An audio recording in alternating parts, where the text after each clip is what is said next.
last week, running from the heat, but the beat's coming alive. Let's get lost tonight. Lord, who's on my right?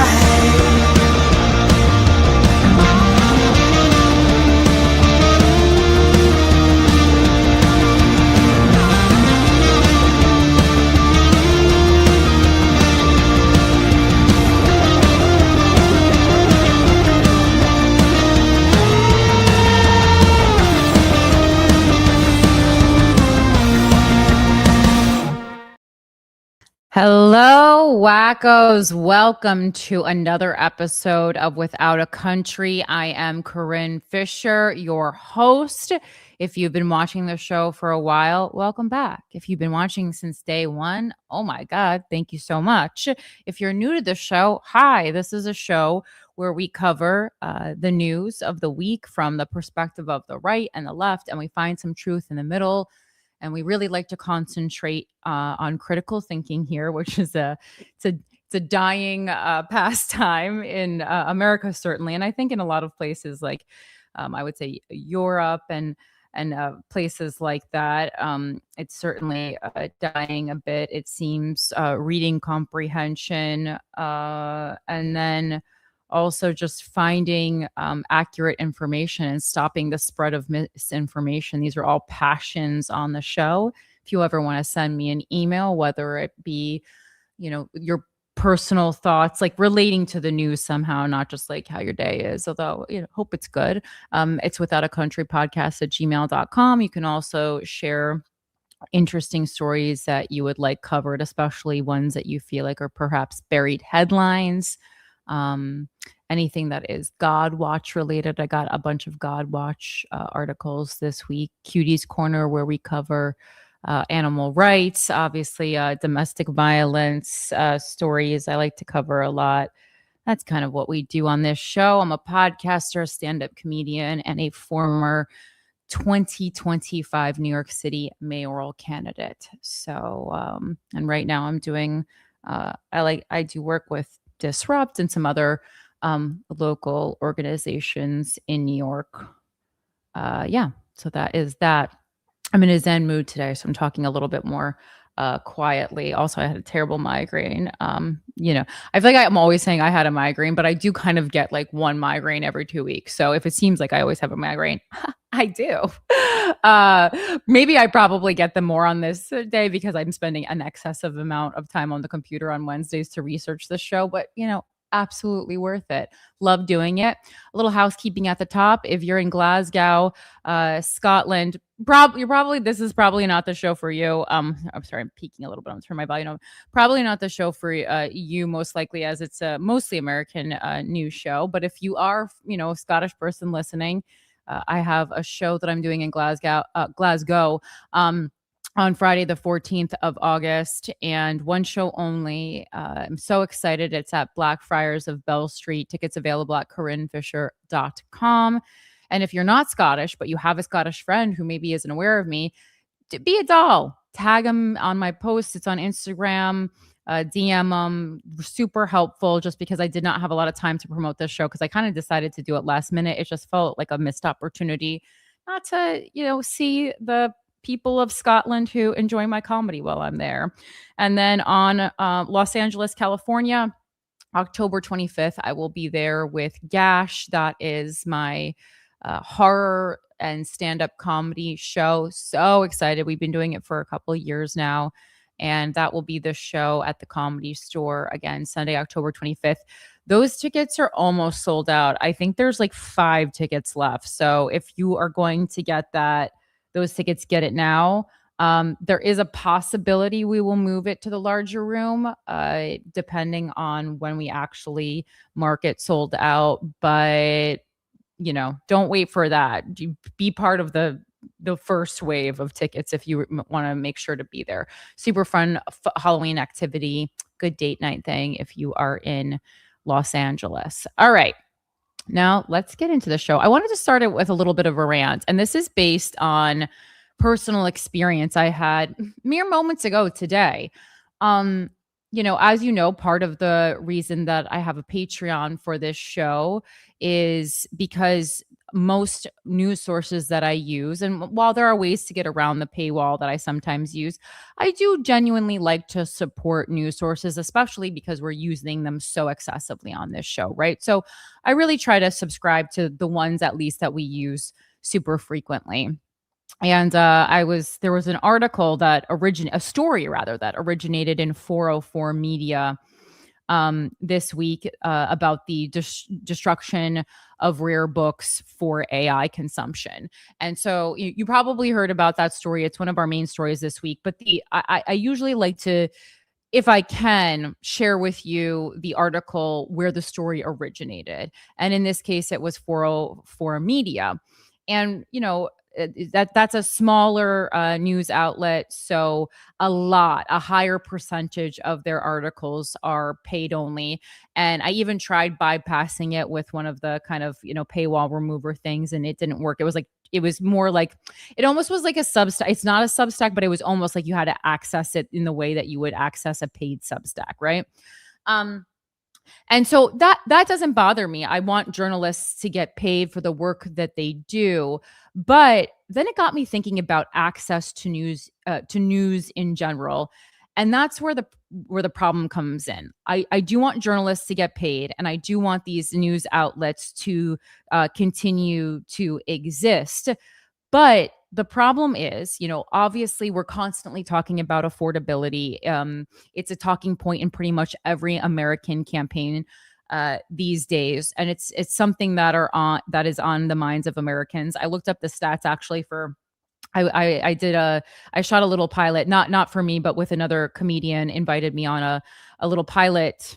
That sounds so degrading, but it was a little pilot because I think it's going to be web based, but super fun and news based, and very reminiscent of Without a Country.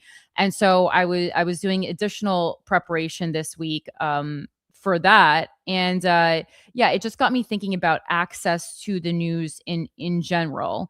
And we want people to be able to access the news, and people don't have money. And unfortunately, although it might not be to people watching this show, like a news subscription it's a luxury item. It's not a necessity. It's not food. It's not clothing. And so these are the kinds of things that people don't have this extra. I don't even want to call it disposable, but they don't even have extra income beyond disposable. We're not talking about, frivolous, fancy dinners or things like that. We're talking about access to the news. Like, in my opinion, that is a really important thing that members of a society should be able to access for free. I think news about the world and community in which they live. And so today, as I'm just sitting there, I'm hitting paywall. And, part of the reason that I like to, do this show is, get you guys the news for free. Obviously, you have the option to be a Patreon subscriber, but to try and round up the news and cover everything within like 2.5 hours, which I know is a long podcast, but when you think about all the, that's like all the news that you can get by on just knowing that for the week. I think that's not a crazy amount of time, especially, if you listen to it in pieces, maybe on your commute or something. And then I started doing research because I started thinking about Fox News again. I think about Fox News a lot. And when I say Fox News, I mean Fox News, the written version that you read online, not Fox News TV. That's garbage. FoxNews.com, though, as I've said, years of intaking it on this show, even though it's not my primary source of news, but I intake it a lot. I read it almost every week on this show. I look over FoxNews.com, and I just started thinking, I was like, oh, I never hit a paywall on foxnews.com.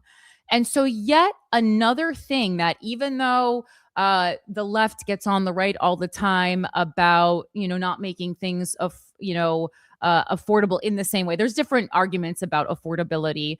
But, the Democrats, are supposed to be the party of the working class.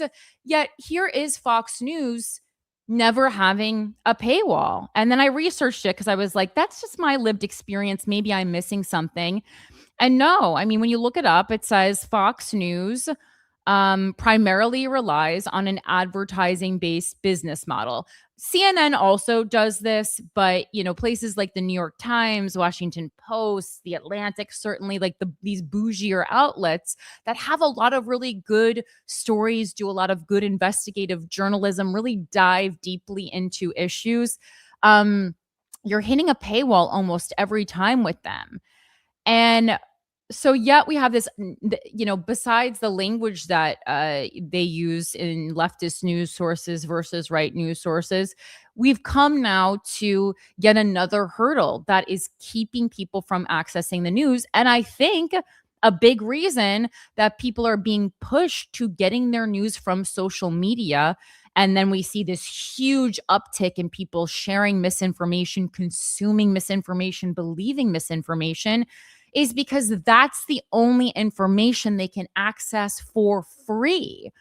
So while I think some of it, I don't want to say is laziness on the part of the consumer. I think it's just we're all so fucking busy, and like Instagram's just like right there and you can scroll it. And maybe if someone created a more reliable news site in the format of an Instagram, and it probably exists, send it to me.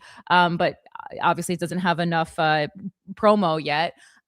Maybe we would consume it more, but like that's where we're all congregating, right? We talk a lot about community and there's a lack of community. I would argue that community actually does exist, but unfortunately it exists online, which is kind of bad for our brains. Even, oh gosh, I was on when I was doing this shoot, this news pilot, it was shooting because it's web content and it's all man on the street style. It was shooting in Washington Square Park. And if you watched my Instagram stories yesterday, I went to Washington Square Park. If you've never been to New York City, you're not familiar with it. One of the most famous parks in Manhattan, has like the big arches. It's by kind of the main campus of NYU, downtown West Village. Really cool park, always filled with a lot of interesting characters. There's like a guy who sits in a wizard hat. You can get a tarot reading. You can buy political buttons. A lot of times when I meet up for my protests, that's the meeting point. There's always musicians playing, and it's a really fun place that I would argue it actually has a lot of activism going on in it. And there's people who come with their church and sit and talk about religion there. And I love that. I never, as long as you're not pushing an idea that I don't believe in, happy for you to be there, right? But when I went there yesterday, and I've been there so many times this year, it's, a walking distance from my home. And I go in and I'm in the park for like 3 minutes, and I see one shoot. It's not the shoot I'm going to. And then I see another film shoot.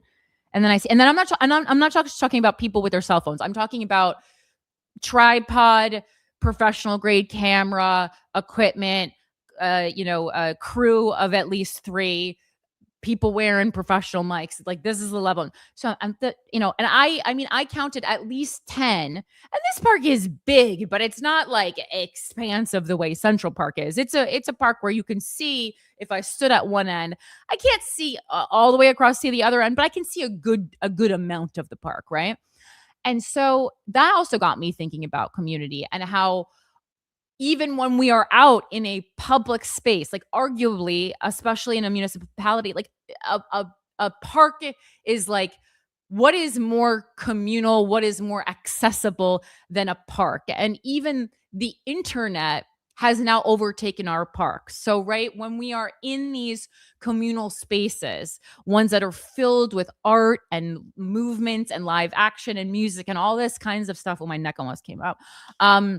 We are still living online. We are still chasing that dopamine rush of likes and shares and retweets. And like, I know this is a profession that a lot of people are in, and I know that you can make a lot of money and achieve a lot of things and access a lot of people and expand your platform greatly by being an online person. I am an online person.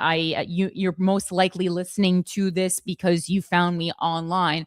probably a podcast, but still an online medium nonetheless. But I do argue that podcasts have a little bit more of a parasocial relationship, and I'm using it in the positive term way there. I don't always use it in a positive way, but like I feel like even though, I don't have 1 million followers on Instagram, I feel like the followers I do have actually know me more than, you would know someone making a sketch. And I feel like a good percentage of you probably understand my values, know some things about me. Like there is some sense of like a relationship that we've actually formed via either this podcast or GWF, or even maybe Two Less Lonely Girls,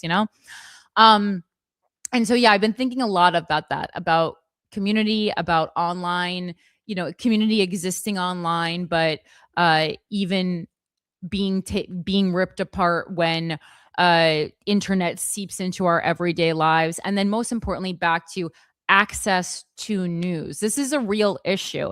And I know it seems so simple, but it's one that I really didn't think about much until today. And so I want to add to my list of, I've been talking about how we need a Fox News, like a big leftist news source funded by a billionaire. Let them do something, good with their money. And but for leftist news, where our articles are digestible. I'm talking like reading time 5 minutes or less. Written at a high school reading level, not a collegiate reading level, not a grad school reading level like a lot of the New York Times article. Because I truly believe from the bottom of my heart that you don't need things to be lengthy and highbrow to be worthwhile. Just look at the campaigns that are really working and the conversations that the candidates who are winning are having. The language that they're using is not difficult. The top 3 policy points that they have are really, really easy to understand. And then I'm going to add to that, I would hope that more leftist news sites start going by this advertising based business model. And I know as much as like we kind of shit on capitalism and stuff, it's like, whatever. I can laugh as the nonsensical, like freeze dried end of times food. That's more InfoWars. But there's also stuff like that on Fox as that comes up. But at least I am getting free access to real news. The only thing I had to do to regularly access all the articles on foxnews.com was literally type in my email address. That's it. And that's great. That's a win for them because now they have their information. They can send me their little, emails about JD Vance can I just say, is on Fox News so frequently. Does that guy do anything except for make Fox? Every day I'm getting an email that's like, JD Vance, watch JD Vance today. No one wants to watch JD Vance ever. So that's just like my little rant. News has to be accessible. Otherwise, people aren't gonna get it. And again, it's the same people suffering. Again, it's the same. When you look at the demographics for who is voting for the right, especially when we talk about like Trump, it's people without a college education. It's a lot of times people in different socioeconomic brackets, and like the DSA is appealing on the flip side to college graduated, really predominantly white, which we're going to talk about today. I have a huge problem with that. And my problem being like you're not, if you're not at all appealing to especially Black people, there's a problem within the party. So just think about accessibility and that kind of stuff when we're talking about the news. So I guess this is kind of like it was a pro Fox News rant in many ways, but it's like, oh, we wonder why are so many people reading Fox News and we think they're dumb, they don't care. No, it's because it's accessible.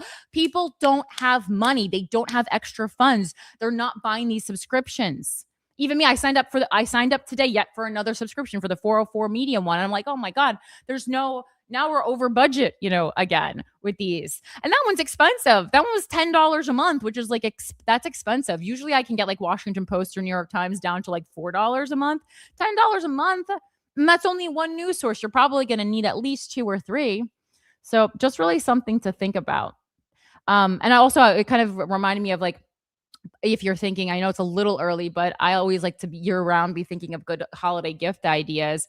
And don't do it in a confrontational way, but like give someone a news subscription. I think that's like a fun, and it's not too expensive. You can usually pay for a full year at the top, and then you can like usually just click cancel so that your credit card's not like going to be automatically renewed and you'll forget about it. But most times you can cancel, you can do it, you can subscribe, and then you can click cancel, and then it says now this person will have access until whatever the year from that date is. Oh, Alfred, you're so vocal today.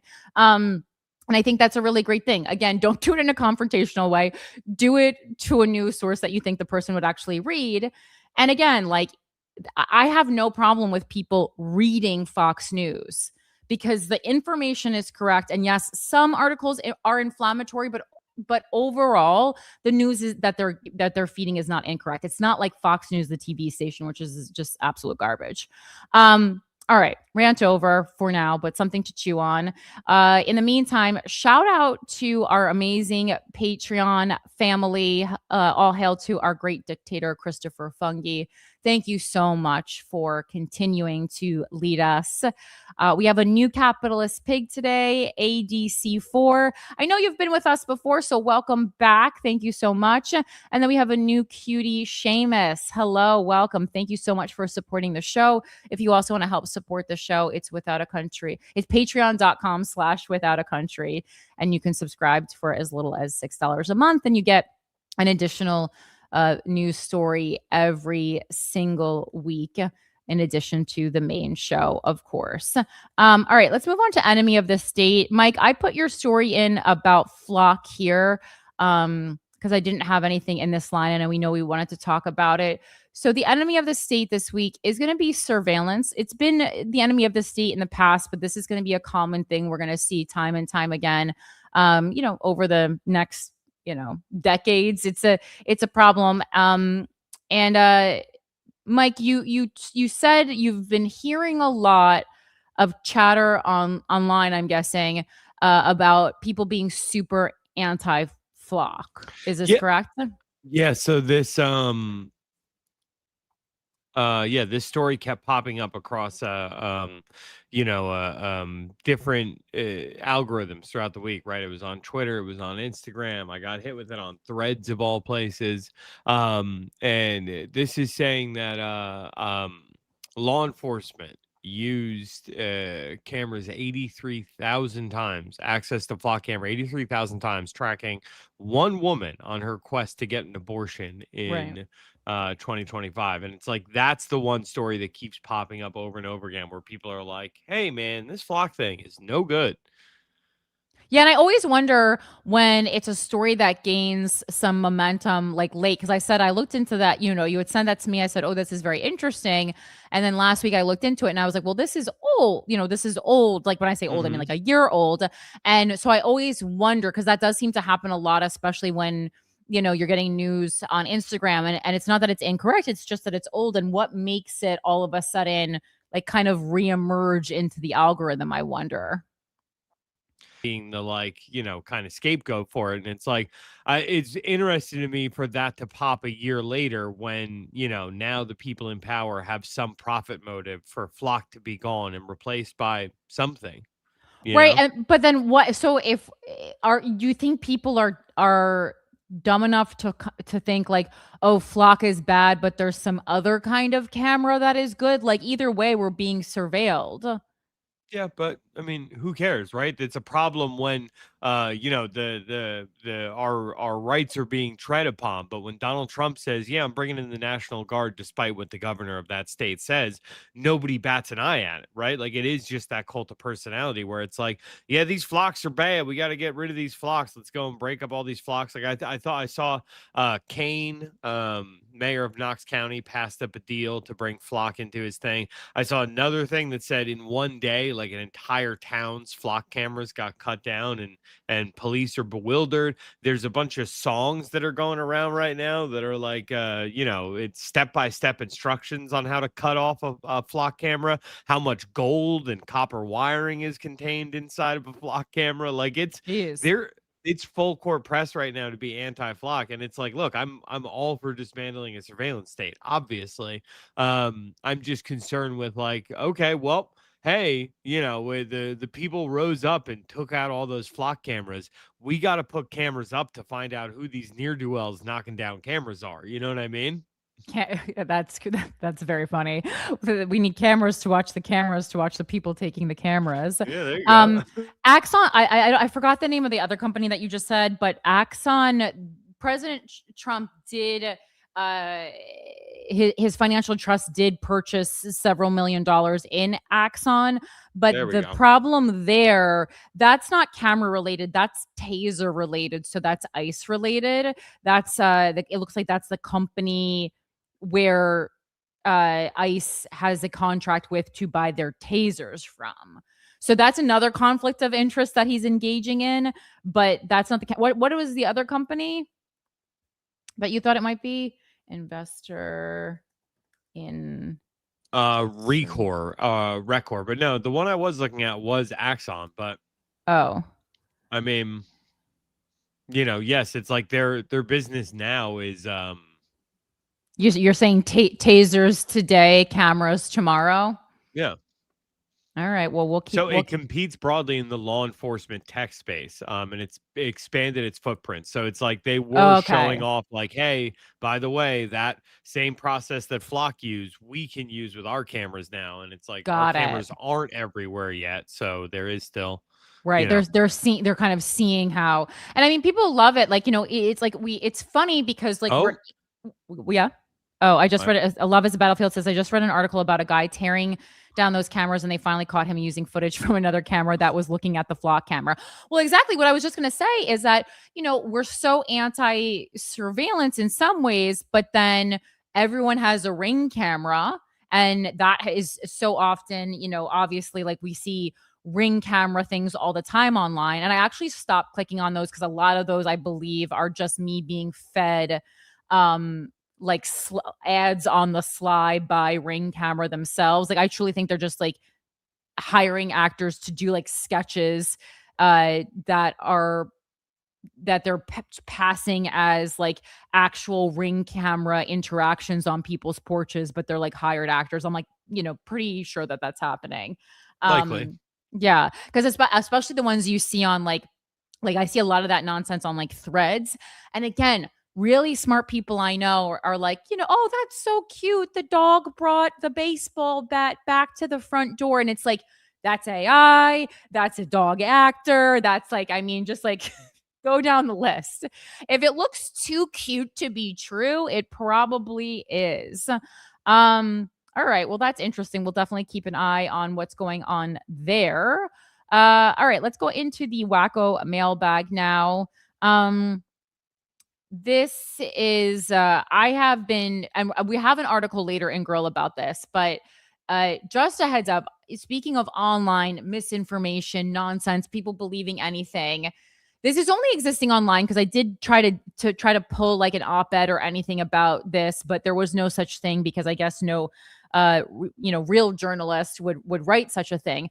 But I've been seeing online on social media, Instagram, TikTok, some crazy conspiracy theories about Patrick Clancy. And we talked, at length last week about the Lindsay Clancy trial, which is the postpartum psychosis thing that we talked about for like a really long time. Trial currently underway. Been watching a lot of pieces from that. And just a shout out to the judge, because I think so many judges these days let so much into the public eye, let the media see so much evidence and so much inappropriate stuff. And I think this judge is actually doing a really good job of keeping things that only need to be seen by the jurors and the people in the courtroom. Bodies of the bodies of the children, like the children's clothes that they were in when they were dying, like a lot of stuff like that. I think that it's such a hard case to oversee. And I think the judge is doing like a really classy job at not letting everything seep online. But yeah, I started seeing some crazy things, like people posting things about Patrick Clancy being the killer, being the actual killer. And these are not just like posts that people are posting and, it's getting 2 likes. They're getting thousands and thousands and thousands of shares on social media. And then you click in the comments and people are like, yeah, what about that? And everyone's sleuthing and they're like, oh, he was wearing different shoes when he was in the CVS and when he was at the diner picking up food. And it's like, number one, I didn't look at the shoes. Number one, if that were true, you don't think any of the professional lawyers picked up on that? You don't think anyone you think that you sitting at home with chip crumbs on your chest, you got to that before? We've talked on the show before about how, while it is true, every now and then, like a group of gals will get together, a gaggle of gals will get together and, solve a crime, a case that's gone cold. It does happen every now and again. More times than not, all this online sleuthing creates other things that the authorities have to look into and wastes time and wastes taxpayer money. Okay. So again, I understand we all like watching Special Victims Unit. I actually don't. I actually watch real true crime, but I understand a lot of people like watching SVU. We're all not on the show. Okay. We're all not on the show. And I know it seems a lot of times like these lawyers are absolutely flubbing it, but I think they're probably a lot more capable than we think. I've said to myself, I know that I got on here and said, oh, if I was this person's attorney, I would have done a better job. Sure, I've said it, but easy to say when you're not actually trying the case. And furthermore, it's a crazy thing because it's like Lindsay Clancy has already said, yeah, I did it. I killed the kids. That's not what the trial is about. The trial is not about whether or not Lindsay Clancy murdered the children. It's about whether or not she can be held criminally liable for murdering the children. Everyone agrees, including Lindsay herself, who right now, as far as everyone can tell, as far as medical professionals can tell, as far as she can tell, is in a sound state of mind. She's saying, yes, I murdered the kids, but she is pleading insanity, specifically postpartum psychosis, that she was in that state, so should not be held criminally liable for killing the kids. What I'm actually more interested in, and what I've been thinking a lot about this week, is Lindsay Clancy's will to live. I've been thinking so much about it because I am not a suicidal person.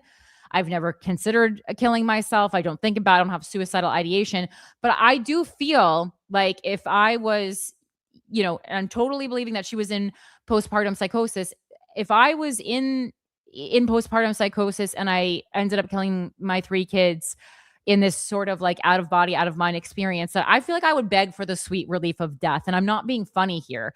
I am. And I don't at all mean that I think that Lindsay should be executed. I absolutely don't. I don't believe in that anyway. But I don't think that she should be executed. I don't want her to go to jail. My thing is like, it's like, I don't think she should go to jail, but I think no matter what happens, she's going to be in a jail for the rest of her life. And that's the prison of her own mind. I just truly am so interested, and if you're a mental health professional listening, I am so interested in what the therapeutic process is to recover from something that dark. Because I'm a pretty resilient person, but I don't know that I have that in me. But obviously people do, people do it. And they're able to go on. And I mean, I think, the number one thing that we see, and the number one thing is that she would have to kind of turn over in her life to educating other people about postpartum psychosis. I think that's kind of the only thing that would keep, you going. And that's why we see, so many people who have had these, tragic losses, people whose children have died in school shootings, etc. They, I feel like 9 times out of 10, they go on to be advocates in some way because, there's this part of the mind when you're grieving that,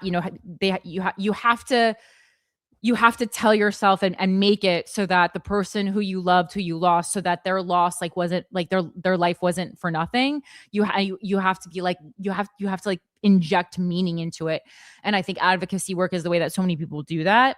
But yeah, I am just like kind of so fascinated how therapeutically, like how she's even in a condition, like she's been breaking down a lot, but I think all things being said, like she's been doing a really good job of keeping it together in the courtroom. And not that she has to keep it together. I have no problem when she breaks down and cries. Like that's not but I just think like the level of composure that she's been able to show even with these intermittent crying spells, like, is still like, I feel like I would just like when I hit my head with a frying pan to like make the thoughts stop. And so I don't know. I've just been thinking about that a lot. Without a country podcast at gmail.com if you have any thoughts on that. And Well, then, yeah, yes, Michael. just to tie it into pop culture. I mean, I feel like the movie's been out for 4 months now at this point. So are you about to say a spoiler? A little bit, yeah. The end of Obsession. This is what it made me think of. Oh, okay. Yeah. What are you doing in that moment if that's you? Wait, okay. Can you, I did see it. What happens Just again? come to in a sea of bodies. Right. Oh, right. Like, yeah, you're the spell, like this, when the spell's broke. Right. What do you do? I don't know. That's even a little bit like that. I can even see me living past. It's specifically killing your own children. That's because All right, fair enough. the logic of that is like the one thing like in this world that it's 100% your responsibility to take care of is your own children. That's why like when when people get in situations where you know, kids not talking to parents is one thing. When parents decide to not talk to kids, I'm like, yeah, that's not really an option that was on the table. Like, I don't know. Like when I hear they're like, oh, my mom or my dad isn't talking to me, I go, yeah, I mean, they cannot talk to you, but I don't like, in my opinion, that's not, you created this life. You can't just make an option to like cut ties with them. I just don't even see that as being an option, you know? Yeah. Even Alex what? Where'd you go? What? You know? I said Alex does have to scold me if the baby has to like say my name 3 times before I answer, because it's like, dude, it is your responsibility. She has a question. Right. And I even feel that way about Alfred. Like I truly do. Like I didn't create Alfred, but when I signed his adoption papers, I made a promise. I said, for the rest of this little boy's life, I'm taking care of him. He's my responsibility. And so people can like make fun of people all they want for like, oh, your like dog is your whole world. But it's like, well, no, it's my responsibility that I signed on to. No one else besides myself and Alfred are my entire responsibility. You know, I guess my mom and dad have I feel like I'm a full grown adult now, so they don't have full responsibility over me, but you know, they can't stop talking to me. Well, I guess my dad did, but he died. It's a little bit different. So he definitely stopped talking to me. All right. And all this is to lead into our first WACO mailbag. This is from WACO Anna. And don't worry, I'm not going to say your last name, in response to the postpartum psychosis coverage. And I'm so glad you wrote me. Thank you so much for writing this. Because I did ask if anyone's had, you know, experience with postpartum psychosis.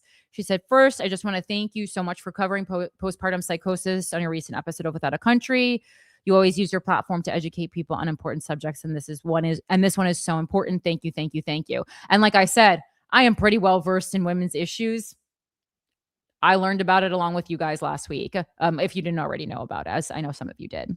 She says, I wanted to write in and share my thoughts on postpartum psychosis as someone who lost their mother to it.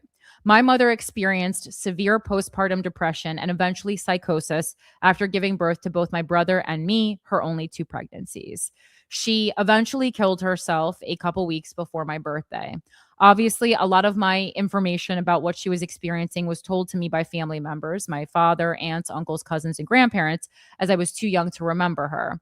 My brother, who was 4 when she passed, struggles to remember much about her as well. My mother was a deeply religious person who showed signs of anxiety long before her pregnancies. I think some pre-existing mental illness can bring postpartum symptoms out even more. And I think we talked about that last week, as you know, yeah, we did for sure. It was kind of talking about how things like, I think they specifically said bipolar disorder. I think it was bipolar disorder, not schizophrenia. Yeah, I think it was bipolar disorder. And they specifically said like, someone can kind of have the predisposition to have these things, but not show any signs. Like they can just lie dormant in the body, which is really interesting, actually. And sometimes a pregnancy can trigger signs of that illness to come to the surface. So really interesting. She told family members that she was experiencing postpartum depression after my brother's birth, even expressing anxiety about having another baby to her sisters. After my birth, her symptoms did return and get worse, crossing over from depression into psychosis. And also think of the timeline here. If, it's 2026 and we barely know what's going on with postpartum psychosis, imagine this writer is a little baby when this is happening and is now old enough to write an email to us about it, right? Her psychosis mostly manifested as paranoia, though my father says she seemed to hear and see things when it got really bad as well. She would express concern over previously trusted family members watching her 2 children. She thought cars were following her on road trips or around town. Her paranoia even got so bad, she called the cops on my dad when he was doing yard work because she was convinced that he was hiding drugs in the front yard. Literally thought he was burying baggies in the front yard. If you knew my very straight-laced dad, you would know how odd that sounds. After her incident with calling the cops on my dad, he begged her to go into the inpatient psychiatric facility in our city. But either because of her stubbornness or her psychosis, she didn't trust staying in the inpatient facility and said she would only do outpatient treatment. She was prescribed medication, but if she actually took it daily is unknown. My dad said she didn't seem to trust him and the doctors and that she could have been pretending to take the medication. At least for my mother, her suicide was planned. There was not a quick switch in behavior like in the Lindsay Clancy case. Although, I think some of the cases going to be maybe the prosecution trying to claim that like she wasn't insane because she was able to plan, in quotes, it, meaning send Patrick Clancy out to, get takeout food, etc. She went out and back to the writer. She went out and bought a rifle, toting baby me along with her to the sporting goods store, which feels like it should be illegal. Having a baby and buying a gun at the same time. I don't know. I know a lot of people would say that's un-American of me to say, and kept it hidden from my dad by claiming to have bought him a Christmas present so he wouldn't look in the trunk of her car. In the end, I'm not sure if she was hearing voices or was fearful of something happening to her children. But as far as I know, she never acted violently towards us. Maybe she was afraid of what she might do to us. Maybe some voice convinced her it was the right thing to do. I wish I knew. And this is super relevant, even more so this week, because of the Perez Hilton incident that's been all over the news. I didn't look at the pictures. My best friend did see them, and he advises everyone not to look at them if you didn't already see them. But the early reports of that is that Perez Hilton, he certainly was saying, he's like, this is like, he was self-harming on camera, a lot of blood on a live stream. And he was kind of saying like, this is the best thing for my kids. And people are saying like, oh, seems like he was experiencing some kind of a psychosis. Again, this is like just, therapists and psychologists and stuff doing talking heads. In the meantime, his family has asked for privacy, which a lot of people have a problem with because obviously Perez Hilton is like doesn't give any celebrity privacy. But again, very relevant, and is it a testament to our times? Are we going to see more episodes of Psychosis? Like if I spent my whole time, and I like Perez Hilton and I follow him, but like if I spent all my time online talking shit about other people, I would probably be experiencing psychosis too. Like it's a tough place for the brain. I do feel like we're still in a time when our brains are adapting to, having gone from living in the world to experiencing the world through our phones. It hasn't been that long. And I think like in that evolution of our brains catching up to exist in this way, like there's going to be some casualties, Back to the writer. I wish I knew. She killed herself in the backyard and I was left in my crib with a bottle. My dad came home and found her. There is such a small amount we know about postpartum depression and especially postpartum psychosis. So it is really interesting and vital to see it brought to light with the Lindsay Clancy case. As heartbroken as this case makes me, I'm glad it is being talked about. So much of the Clancy case reminds me of my mom. People remember her as a doting mother, someone who was excited to have children and was always gentle and kind. Her suicide was out of character, as Lindsay Clancy's killing and attempted suicide was out of character. I feel like that is an obvious sign of mental illness that came on only after the birth of her children. I find it interesting that Clancy murdered her 3 children and attempted suicide so long after her last pregnancy, which again, we talked about last week with the timeline. We also found that odd on this show. For a long time, I wasn't sure if my mother could have been experiencing postpartum symptoms 11 months after my birth. But I think this is another thing we don't fully understand about the disease. I think if it is mistreated or ignored, these postpartum symptoms can continue for a year or more after the baby's birth. And certainly, as anyone knows, basically any kind of parenting book that you read, it's a good 2 years minimum until the mom can really be like a person again who the child is not fully 100% dependent on, and I think that really speaks to the timeline. Like, how long is it where you don't feel like you have an autonomy over your body, especially if you're breastfeeding in the amount of time that you're doing that. If you're breastfeeding, your body is literally the baby's life source, and then the exhaustion, etc., that comes after that. And as we talked about last week, Mike, like even men can experience these symptoms. Hearing Patrick Clancy's forgiveness for his ex-wife speaks such volumes to me. I struggled for so long to understand my mother and forgive her for what she did, as I think anyone that has lost someone to suicide feels. But there is a very important piece that has to be understood in my mother's story and Lindsay's story. Postpartum psychosis is a disease that requires proper diagnosis, treatment, and caution. And again, as we talked about last week, it is not in these doctors who are even dealing with postpartum care. It's not even something that they're going over in the main core of their schooling. Postpartum psychosis isn't even covered, we learned last week. Feeling I can't trust my loved ones, fearing for my safety, hearing things, seeing things, these are scary things to imagine experiencing. So for me, forgiveness is easy. Again, thank you for talking about this subject. It is so important to me and so many others. Here's to working towards greater understanding of women's health. That's for sure. And again, I mean, it's women's health, but it's, the healthcare system in general is failing us. Obviously, anyone who's #FreeLuigi feels that way. And even though I'm not in support of Luigi Mangione's murder, I understand why he did it. I'm not like, yes, Luigi, but I get it. I get it. For sure.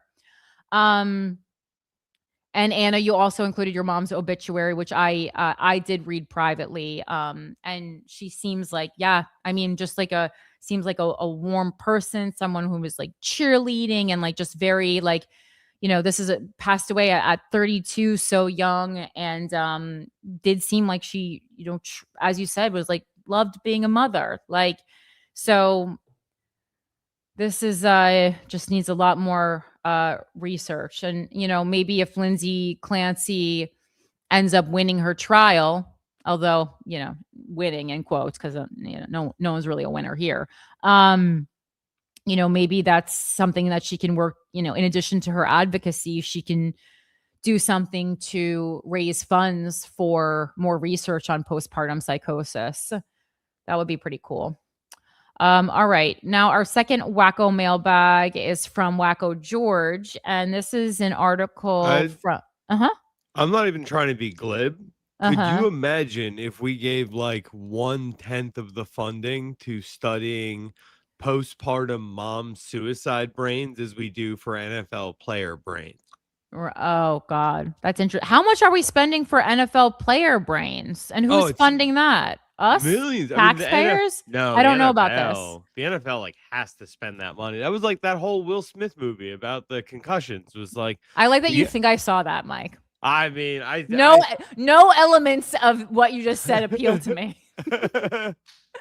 I figured you would have seen the trailer at least, because I mean, I'm sure I saw the trailer. It What was was such a meme. It was like, our warriors. That's funny. But yeah, no, like we spend a ton of money. Like there's a lot of money spent on like, analyzing the brains of these people who are like, and what CTE does. So it's like there should be some money allocated to studying the brains of these women. Like if Right. they I mean, are mom, everyone likes to say being a mom is the best job in the world. So if it's the best job in the world, why aren't we putting, funding? Apparently NFL player is the best job in the world if we're funding the brains of those folks more. Well, no, it's like because they started dying from like very violent deaths, and it was like, okay, well, like we got to start studying these brains. Like, let's figure out a way to get some money allocated for this. And it's like, I don't know, it's not that hard if you put your heads together. Like, where could we get some money to get these brains studied? Yeah, absolutely.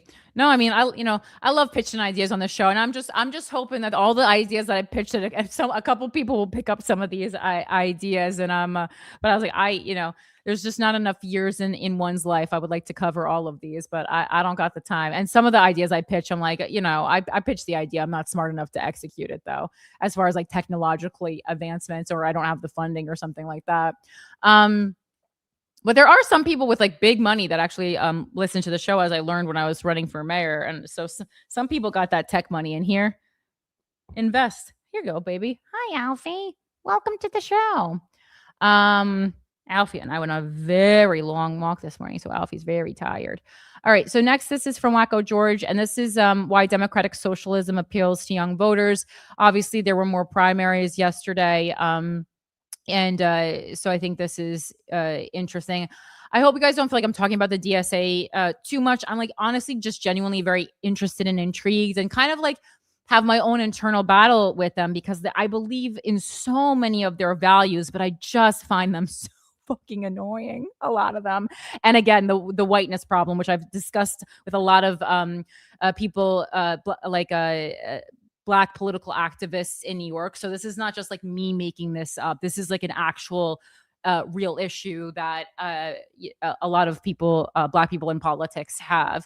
And whether or not they voice it publicly is different. I like to yap my mouth, because I can just, I have a platform like this. But a lot of people who are involved in this, tricky web of politics can't be as open about it as I can, because, they can feel that way, but they don't want to create a situation where they've isolated themselves within the political, sphere in New York, which is very judgmental and cunty. All right. So this is an op-ed by Kathleen Parker for the Washington Post, and it says, wanted a voice of reason on socialism. And Kathleen Parker, from this little sketch of her, looks old, which is kind of my issue. I'm like, I don't want it to be this thing where like saying like, anything even questioning the DSA, I feel like does come off as like, okay, boomer, but I don't want it to be, right? We should be able to question everything. But we have to be questioning not just the opinions of young voters, but also the opinions, wants, and, trajectories of all voters.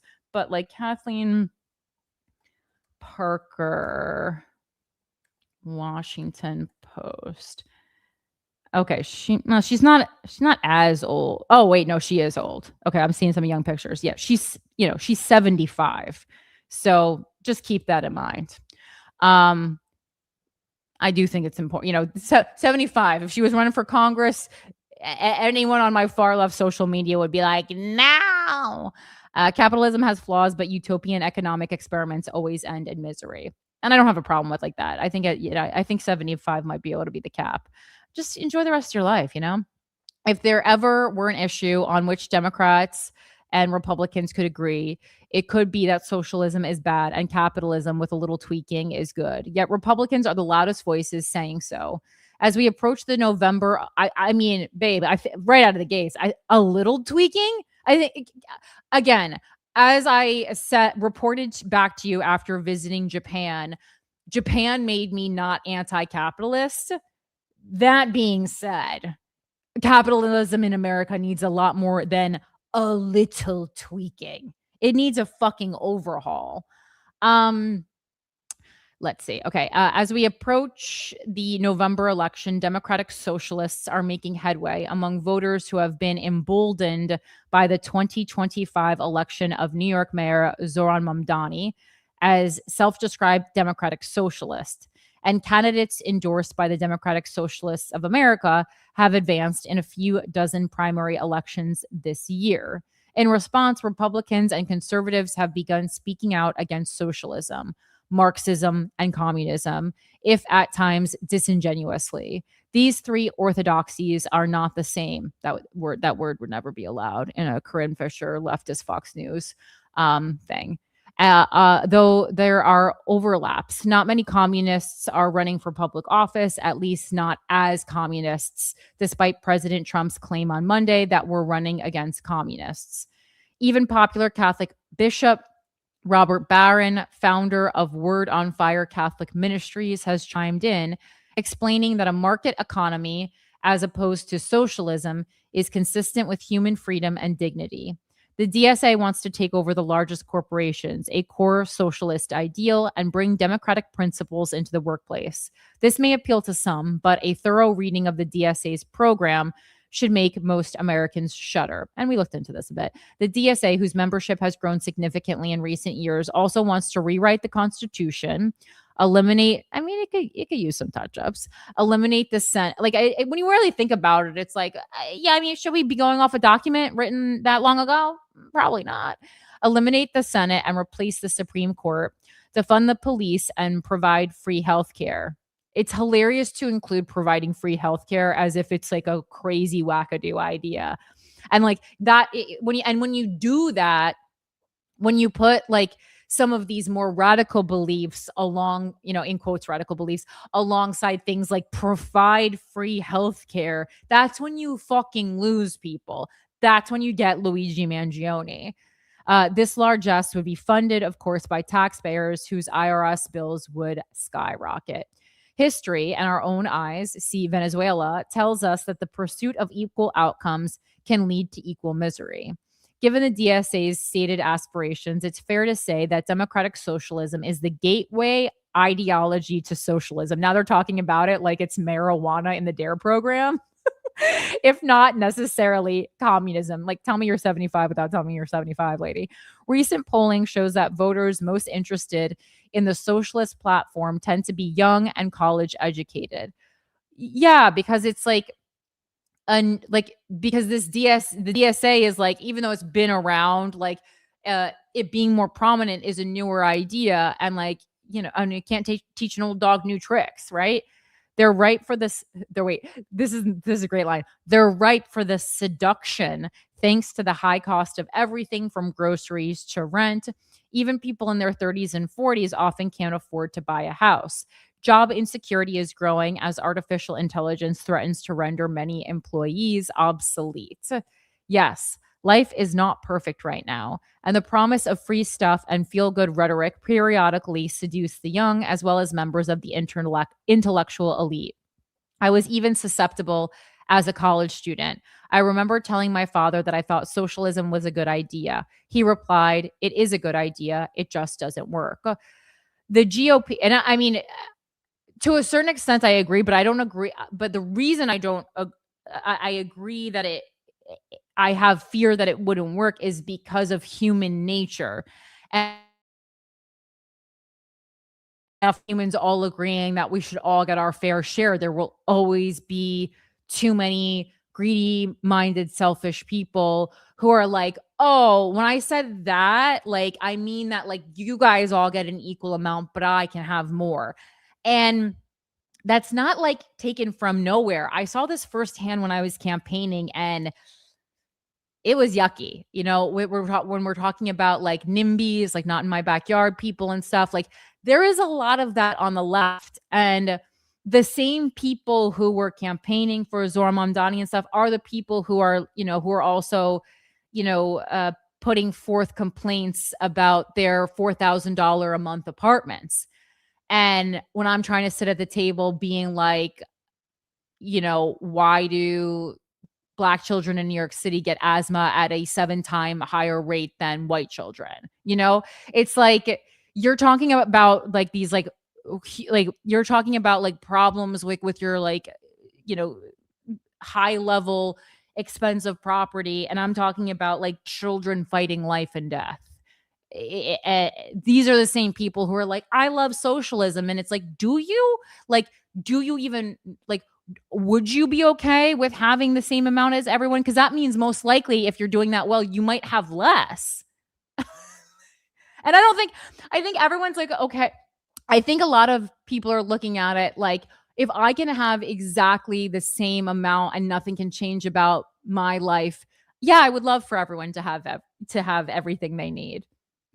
I think that's what most people think that the execution of socialism is going to be.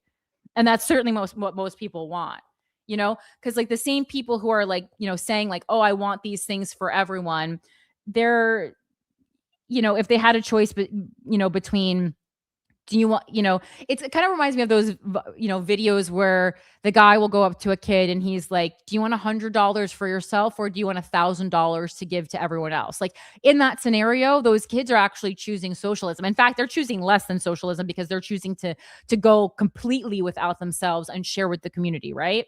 And we all clap and we applaud when the little kid says, I'm going to give $1,000 I'm going to share $1,000 with everyone else, right? But I think in adulthood, we'd like to think that we are the person who would take $1,000 to share with everyone else. But when times are even slightly tough, I got to be honest, you're taking the 100 for yourself, you know, especially if the camera's off. The GOP is wise to take the lead in exposing what socialists would do if given power. I wonder why Democrats are letting Republicans seize the moment. House Speaker Mike Johnson, Republican Louisiana, and other House leaders recently held a news conference to highlight the looming socialist threat. I mean, this is really funny. The looming socialist threat. They did, however, seem a bit overwrought and prone to hyperbole in conflating socialism and communism. And we see that a lot, yeah. Having grown up in Florida during the mass influx of Cubans, I was well versed in the stories of Fidel Castro's Cuba at an early age and always wanted to see for myself. About 25 years ago, I traveled there with a British diplomat and a group of journalists. It was an eye-opener after decades of blocked access. People living in dilapidated apartment buildings without air conditioning, hung out of open windows in search of relief. Lights flickered during meetings with government ministers. It was picturesque to see vintage Fords and Buicks lining the streets. The cars still ran, but I'm sure the Cuban people would appreciate newer vehicles if they could afford them. The decaying power grid meant that people might have a few hours of electricity per day. This is what communism looks like. What socialism and communism fail to acknowledge, and the reason they fail, is what capitalism embraces: human nature. All right. And then she's on to something here, because capitalism does it. I would agree that it does embrace human nature, albeit some of the worst parts. I mean, not like the motivation to like create and to succeed. I think those are good parts, but to stomp on everyone else, bad parts. Simply put, human nature responds positively to incentives and rewards, and behavior adapts accordingly.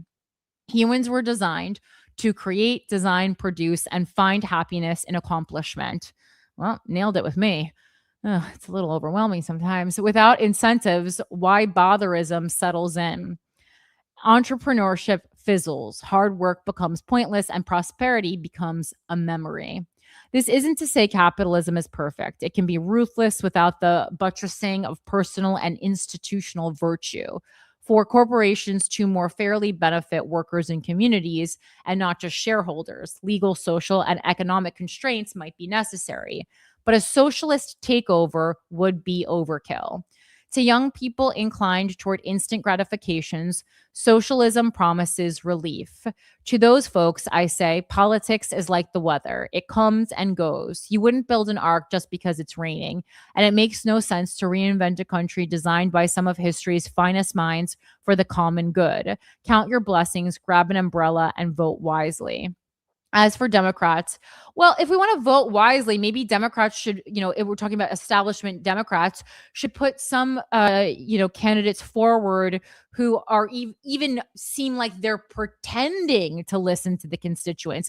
I mean, at this point, every establishment Democrat candidate is like a fucking guy on a first date off of Hinge. You're like, he's like, la, la, he's not listening. He didn't ask me any questions. He's doing a monologue about his own life, waiting to fuck, and the fuck in this instance would be getting your vote. As for Democrats, don't let Republicans be the only voices of sanity. Oh, God. Make your own voices heard and explain to your constituents why socialism is a utopian cocktail that might get you tipsy for a while, but the hangover is hell. I would love to see an anti-socialism article that actually like brings up some good new points. That would be my thing, because again, I think that it can certainly be critiqued, but every time I hear or read a critique of it, it's always the crustiest, mustiest critique with all the same fucking buzzwords and hysteria. And Republicans, stop with the Red Scare hysteria. That's so funny. Aligned and stick to the facts. They are enough. All right. All right. And then this leads me into a quick little convo about again, I having conversations, this week about the demographics of the DSA. So I actually looked into it, so I could get some hard numbers. I love numbers. And right now, the national data from the Democratic Socialists of America shows that 77% of DSA members identify as white as their sole racial identity. Then it goes up to 85%, include white as part of their multi-ethnic or general racial background. And I'm about to take a bit of a leap here, but I'm guessing if on paper they're including white as part of their multi-ethnic background, they're probably biracial, meaning like I think if you're like a little percentage white, you're most likely, I don't know, you tell me if this pertains to you, but I'm guessing if you're like on paper, if you're less than like a quarter white, you're probably not even marking it, maybe even less than half white. So I'm guessing that that's mostly people who have one of their parents is white, right? So now we're up to 85% in whiteness in the DSA.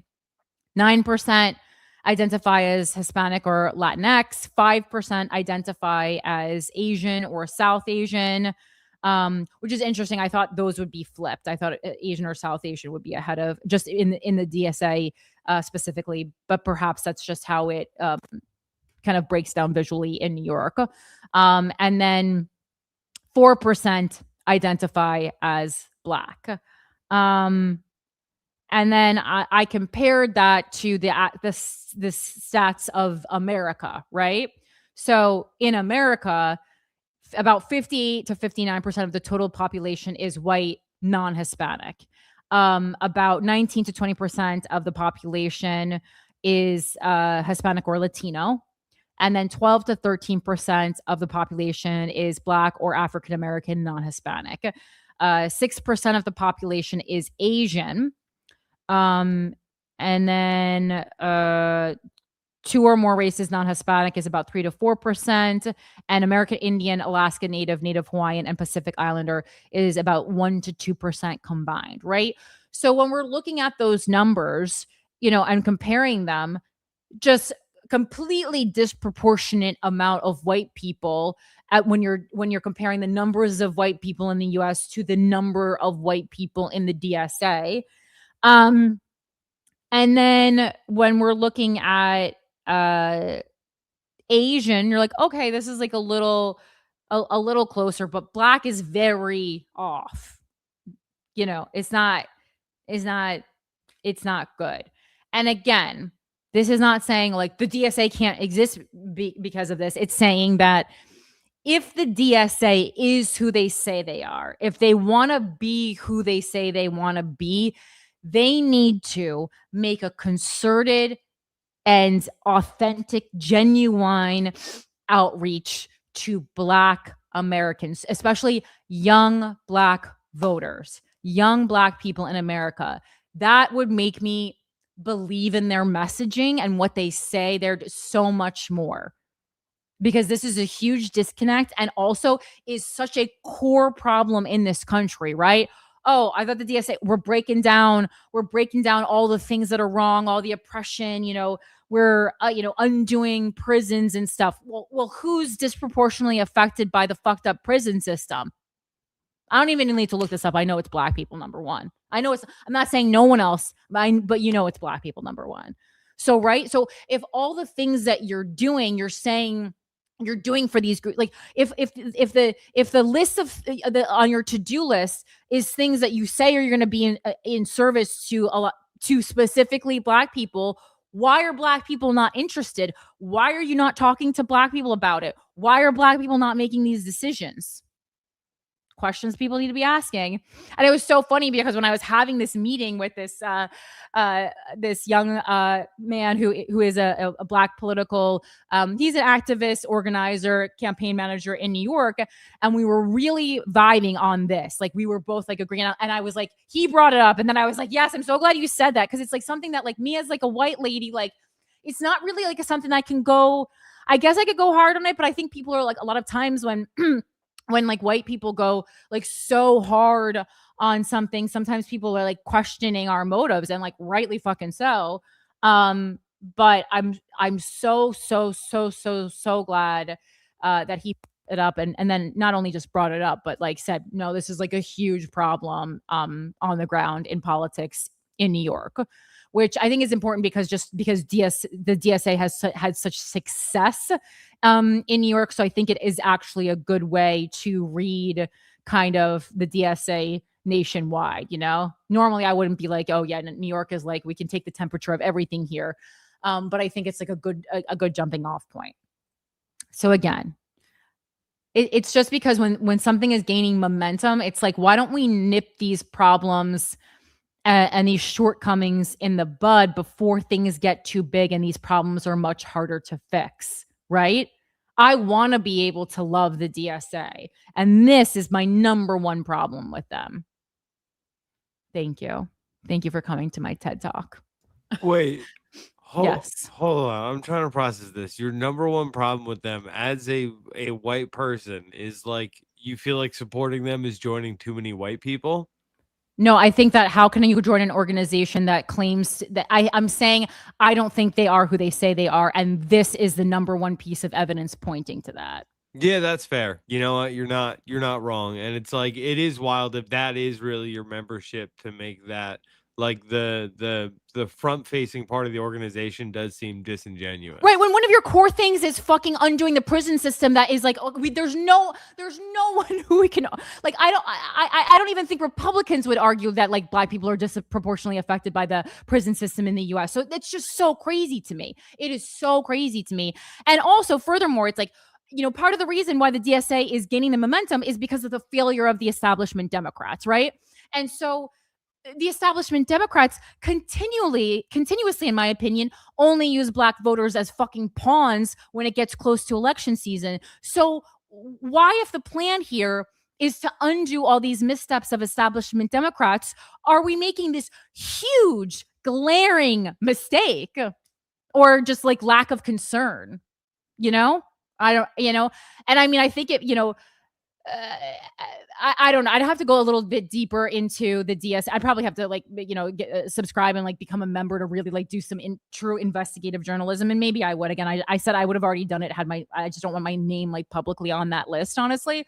But, it's like, I don't even know how actively they're trying, because like, again, they know New York politics at the very least, and politics at large, like they know it's a problem as far as like looking at their demographics and analytics. So it's like, are they actively trying to fix this problem? I would argue it doesn't feel like it right now, because I think they're just trying to concentrate on people who are like more likely voters, more likely to donate, things like that, who maybe in their assessment are not right now Black voters. Wonder why? Because no one ever fucking does anything for them. And they're just more concerned with momentum and funding and stuff like that, which is why it's skewing so college educated, so white. That's my thoughts, probably. Like they're just, it's funny because it's like, oh, you're Democratic Socialist, so you're socialist, but your strategy moving forward, still kind of reeks of capitalism, right? It's a little ironic. That's my read on it. And again, this is something I do actually feel like a little bit more I feel like just having run in this race against Zoran, I do feel like I just had a real front row seat because so many of these people were like fucking trolling me online. So I've just had so much information on the group.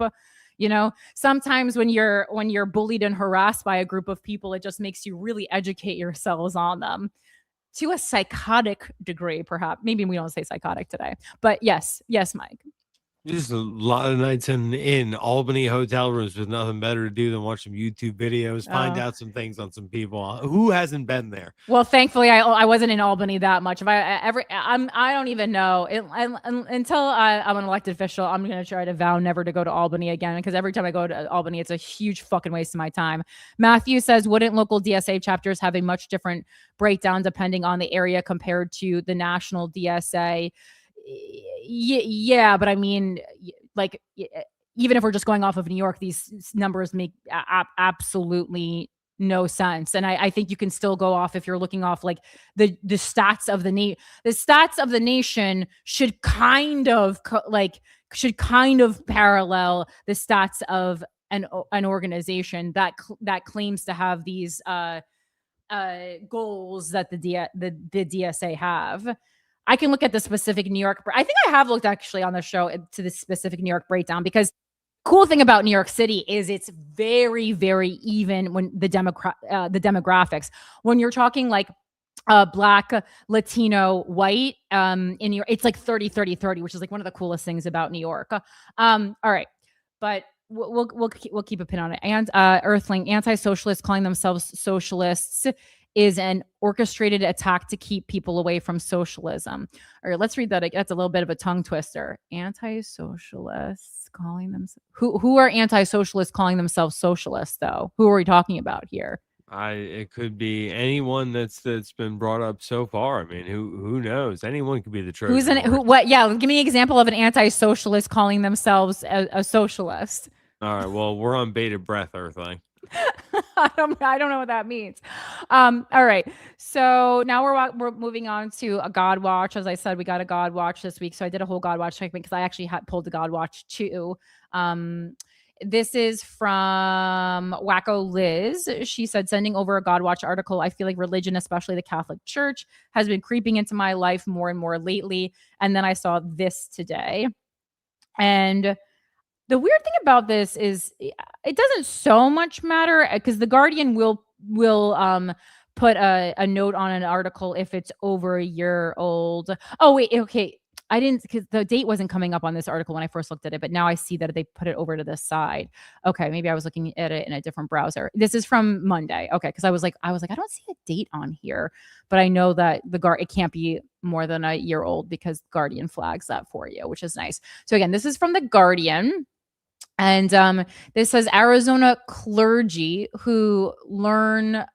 Oh, I got clergy is plural in a sense. I got it. Arizona clergy who learn of child abuse in confessions aren't required to report it. Court rules. Whew. State Supreme Court rules in case of 2 bishops who were silent about 3 children abused by Mormon parents. Whew. Clergy members in Arizona who learn of child abuse in the context of religious confession are not required to report it, the state Supreme Court has said in a ruling that protects what church leaders call the seal of the confessional. And so in this instance, like this is more, you have more privacy in a confessional in church than you do in a therapy session, correct? Because if I said I was abusing a child, my therapist has to say, because I know like basically if you're going to harm someone or harm yourself, your therapist can alert someone. The panel's ruling ends a long-running case in which 3 children who were sexually abused by their parents sued the Church of Jesus Christ of Latter-day Saints, also known as the Mormon Church, and 2 bishops who became aware of the crimes but remained silent. The case has, and it's also like, I understand you're taking an oath when you know that you're going to take people's confessionals in, but at a certain point, like, doesn't just like the humanness in you say, this is my problem with religion. It's like you have to have a moral compass that is able to question the moral compass of your religion. You can't just blindly be going along with shit. Surely someone's conscience had to be like, this probably is something that I should tell someone about. No. The case has parallels in a short-lived law, 2025 law in Washington state that would have compelled clergy members there to report sexual abuse. That proposal was permanently withdrawn in October after legal action by the Catholic Church. In a statement, the LDS welcomed the unanimous ruling by the state Supreme Court on Thursday that exempts clergy members as mandated reporters if they learned of the abuse of minors in the confession booth or through other confidential, in quotes, methods. The abuse of a child or any person is a tragic betrayal of trust, it said. The abuse at the center of this case was reprehensible, and the church has always condemned it. The church is deeply concerned for these children and for all who have suffered abuse. The church devotes significant resources to preventing abuse, helping victims, and encouraging reporting through safeguarding efforts around the world. The church has always been willing to help the victims in this case, and that continues to be true. Arizona law also recognizes the confidential nature of religious confession. The decision affirms that these religious protections are to be respected alongside society's shared commitment to protect the vulnerable. The case centered on a 2020 lawsuit filed by the children of Paul and Lisa Adams, who reported being abused by the Cochise County couple over a number of years. Court filings said Paul Adams, who took his own life in jail while awaiting trial, admitted his crimes to a bishop while in confession in 2011. And court filings said they were discussed at a formal disciplinary hearing led by a separate bishop the following year. I love when the churches like have their own like little law. It's very Scientology. A 2022 investigation by the Associated Press, however, recounted how the church followed its own policy of keeping the information to itself. The second bishop called an internal church helpline for advice, the AP reported, but was advised not to call police or child welfare officials.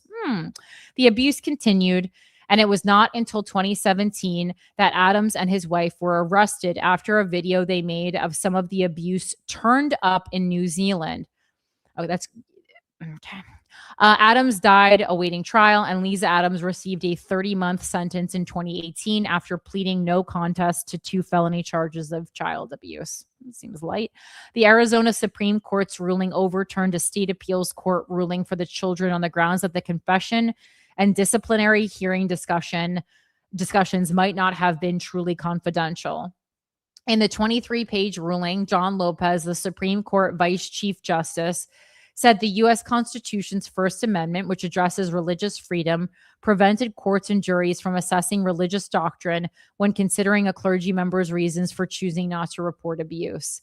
Our decision does not mean that religious institutions enjoy a general immunity from secular laws, he wrote, citing a 2020 U.S. Supreme Court ruling about the church's right to determine matters of government, faith, and doctrine free of government interference. If a court finds a religious institution submitted evidence procured through fraud or collusion for secular purposes, it will lose the religion clause's protection in the Constitution. There was no evidence the LDS church had done so, Lopez wrote. That's interesting because like my thoughts are like, you know, there's almost a part of me that's like, if you're confessing to like you abused your kid one time, this is not good, but I'm just trying to play this out in my mind how, you know, since this is a decision our government made. Like if maybe you abused your kid one time and you went to confession and you never did it again, right? I mean, the sexual is really hard to ever let go, but like, I mean, maybe like one visit, I don't know. But like the fact that this is ongoing for years, they taped it.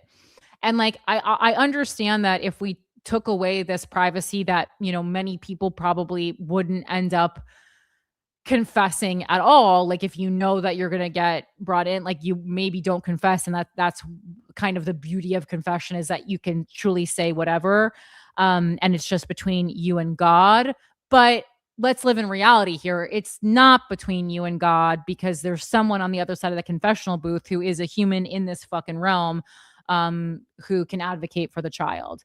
So if you want something to just be between you and God, I would say get on your hands and knees and say a little prayer, because otherwise, if there's another, if there's another adult, number one, like, yeah, it's like a huge amount of stress on that third, on that second adult, the third party who's not, directly involved in the abuse, because then they have a moral dilemma on their hand. I mean, I don't think it's really a dilemma if someone tells me that they're, sexually abusing their kid, no matter what oath I told, I'm telling, just so everyone knows. But so don't tell me about abuse unless you want everyone to know about it.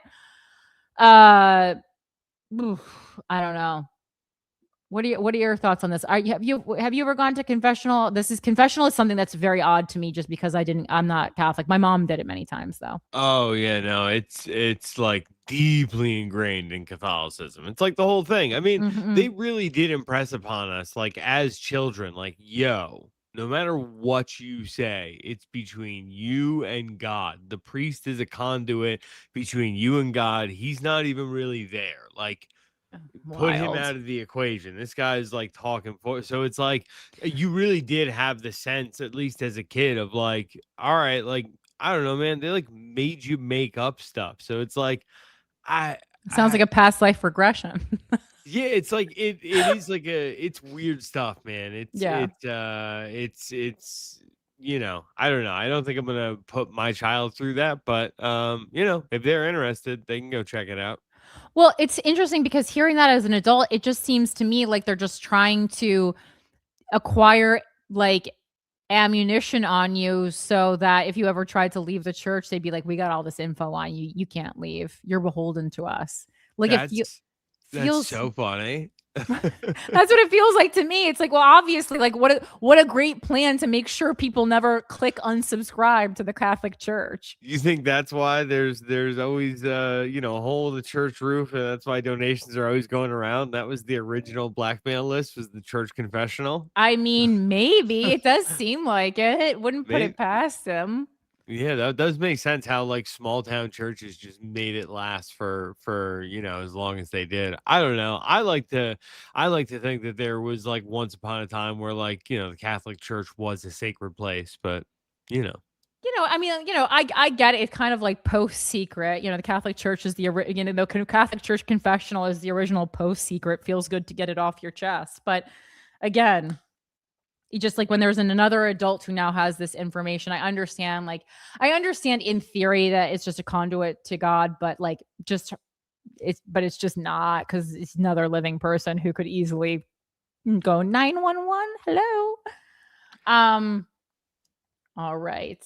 And then the God Watch that I saw, this is kind of like this is from the Jonathan Larson Substack that I got onto a couple months prior, and it's about Amy Klobuchar and Mike Lindell and this right-wing Christian group known as The Family. So it's a little God Watch, a little bit like cults, like we like on this show. I don't know, kind of thought it was interesting, by Jonathan Larson. It says global, again, this is from Jonathan Larson's Substack, which is jonathanlarson.substack.com. It's free. You just have to subscribe. Klobuchar and Lindell, a family feud. Both Minnesota gubernatorial candidates have had ties to the right-wing Christian group known as The Family. The frontrunners of both parties in the Minnesota governor's race have something in common. Both Senator Amy Klobuchar, Democrat, and MyPillow CEO Mike Lindell have had strong ties to a controversial, secretive Christian organization, and no one's talking about it. I love, that's the line that's used in every piece of journalism now, or every piece, whether it be like Instagram journalism or like Substack, and no one's talking about it. It's like, obviously you're talking about it. The Fellowship Foundation, aka The Family, is famous for scandal and for running the National Prayer Breakfast. Increasingly, it's become known among congressional Democrats for using prayer breakfasts to build right-wing networks opposed to organized labor and reproductive and LGBTQ plus rights. Now, I need to go to one of these prayer breakfasts, but I'm not even going to be able to bullshit my way through it because I just don't know enough to even like fake it. I guess I'd have to say like, man, I've realized like being a Jew is like dirty, and I gotta I got to come clean and get to know Jesus Christ in the way that he was meant to be known, and just have people try to save me at this prayer breakfast so I can get info. That's why so few Democrats participate now. But Klobuchar, virtually uncontested in next week's primary, was for years one of the fellowship's few public faces among Democrats. And what is this? And this is from August 2nd. So I was just trying to see when all these primaries being on different days, making my head spin. Okay, but Klobuchar, virtually uncontested in next week's primary, was for years one of the fellowship's few public faces among Democrats. Lindell was transformed behind closed doors. He went from a casual, barely political Christian several years ago to a religious and political crusader for election denial over the course of about 2 years orbiting the fellowship. Lindell's ties to the fellowship remained largely secret until I fleshed out some hints he had dropped along the way. In his book, for instance, he talked about the profound impact of the 2016 and 2017 National Prayer Breakfasts. The authoritative aura those events were given by the participation of high-profile government officials gave force to what Lindell heard there. That was especially true of the remarks of Senate Chaplain Barry Black, Lindell wrote. Fellowship insiders took Lindell under their wing. They set up camp on the boards of his philanthropies, charities that soon shifted their focus from veterans and addicts to Christian evangelization. When Lindell did his surrender on his knee, giving himself to Jesus, it was the fellowship who got him there. Most visibly, Lindell became enamored of President Donald Trump, imbuing him and his presidency with religious meaning. It is just so funny to me how many people imbue his presidency with religious meaning, because obviously Mike Lindell is far from the only person doing this. And it's like Donald Trump is possibly he loves to talk in big words. He's possibly the least religious person that I've ever witnessed in my entire life. Like, I know sometimes he'll say something about but you can tell that when Donald Trump, I mean, I've heard stories of women faking orgasms that were more convincing than the way Donald Trump talks about religion. It really bothers me when people actually think that he is religious. There's nothing about him or the way he speaks, or, at least some people who are weaponizing religion at least pretend to talk passionately about it, right? Go off, Erica Kirk. You're pretending at least a little bit more. Klobuchar, by contrast, has had a much less exciting sojourn with the fellowship, but she still preferred to keep some of it quiet. I've reported before about Klobuchar's work with the fellowship, specifically the National Prayer Breakfast, as an important tool for fellowship networking. Just this year, El Salvador's president, Nayib Bukele, torturer of American deportees, joined in speaking at the 2026 National Prayer Breakfast. Just a month earlier, fellowship insiders, including Representative Tom Suozzi, how do you say his last name? Suozzi, flew to El Salvador to give him his own prayer network, praise him, and bestow God's blessing on his work. Democratic participation in the breakfast has been a vital ingredient, legitimizing them, dangling the promise of unmediated and unreported access, and lending the events a false but cultivated veneer of official status. Klobuchar was a speaker as early as 2008 and was there for some of the event's big moments. In 2017, when the fellowship brought in guests who turned out to be Russian operatives, Klobuchar was one of the draws, delivering the closing prayer. Even the fellowship's dalliances with Russian spies didn't dissuade Klobuchar from participating in 2019. Over the years, she lent her name to the event as a co-chair or as a member of the fictional congressional host committees. These were just names and the letterhead to impress powerful people in countries where fellowship allies dangled invitations to leverage their own power there. But 2019 was also the year of the Netflix documentary series based on Jeff Charlotte's reporting about the fellowship. Reporting by me and Ken Klippenstein when we were at the Young Turks had showed how the fellowship was sponsoring meetings between congressional Republicans and fellowship allies, anti-Semitic and anti-LGBTQ plus internationally. Even Senator Chris Coons, Democrat from Delaware, for years, the fellowship's Democratic public face, told TYT, the Young Turks, in 2019 that he was concerned about the perception that the prayer breakfast, is a partisan event. That year, Coons, Klobuchar, and Senator Tom Carper, Democrat Delaware, were the only Senate Democrats to participate. Klobuchar was on the 2019 invitation, but disappeared in 2020. As I've previously reported, when Klobuchar and other Democrats let their names be used on fellowship invitations, they facilitate the fellowship's right-wing political work. The congressional names give the event an official imprimatur that turns invitations into currency, which fellowship associates then dole out to build their networks in other countries, like Uganda, where fellowship associates pushed through an LGBTQ plus death penalty. The official imprimatur also lets foreign politicians allied with the fellowship justify using government funds to attend, again, facilitating fellowship network building. As my reporting and the work of advocacy groups led by the Freedom from Religion Foundation brought this dynamic to light, some congressional Democrats began bailing on the fellowship's breakfast, seeking to preserve some measure of Democratic participation. The fellowship split the event in two. A new breakfast would take place on Capitol Hill without all the lobbyists and Russian spies who helped make the main event so notorious.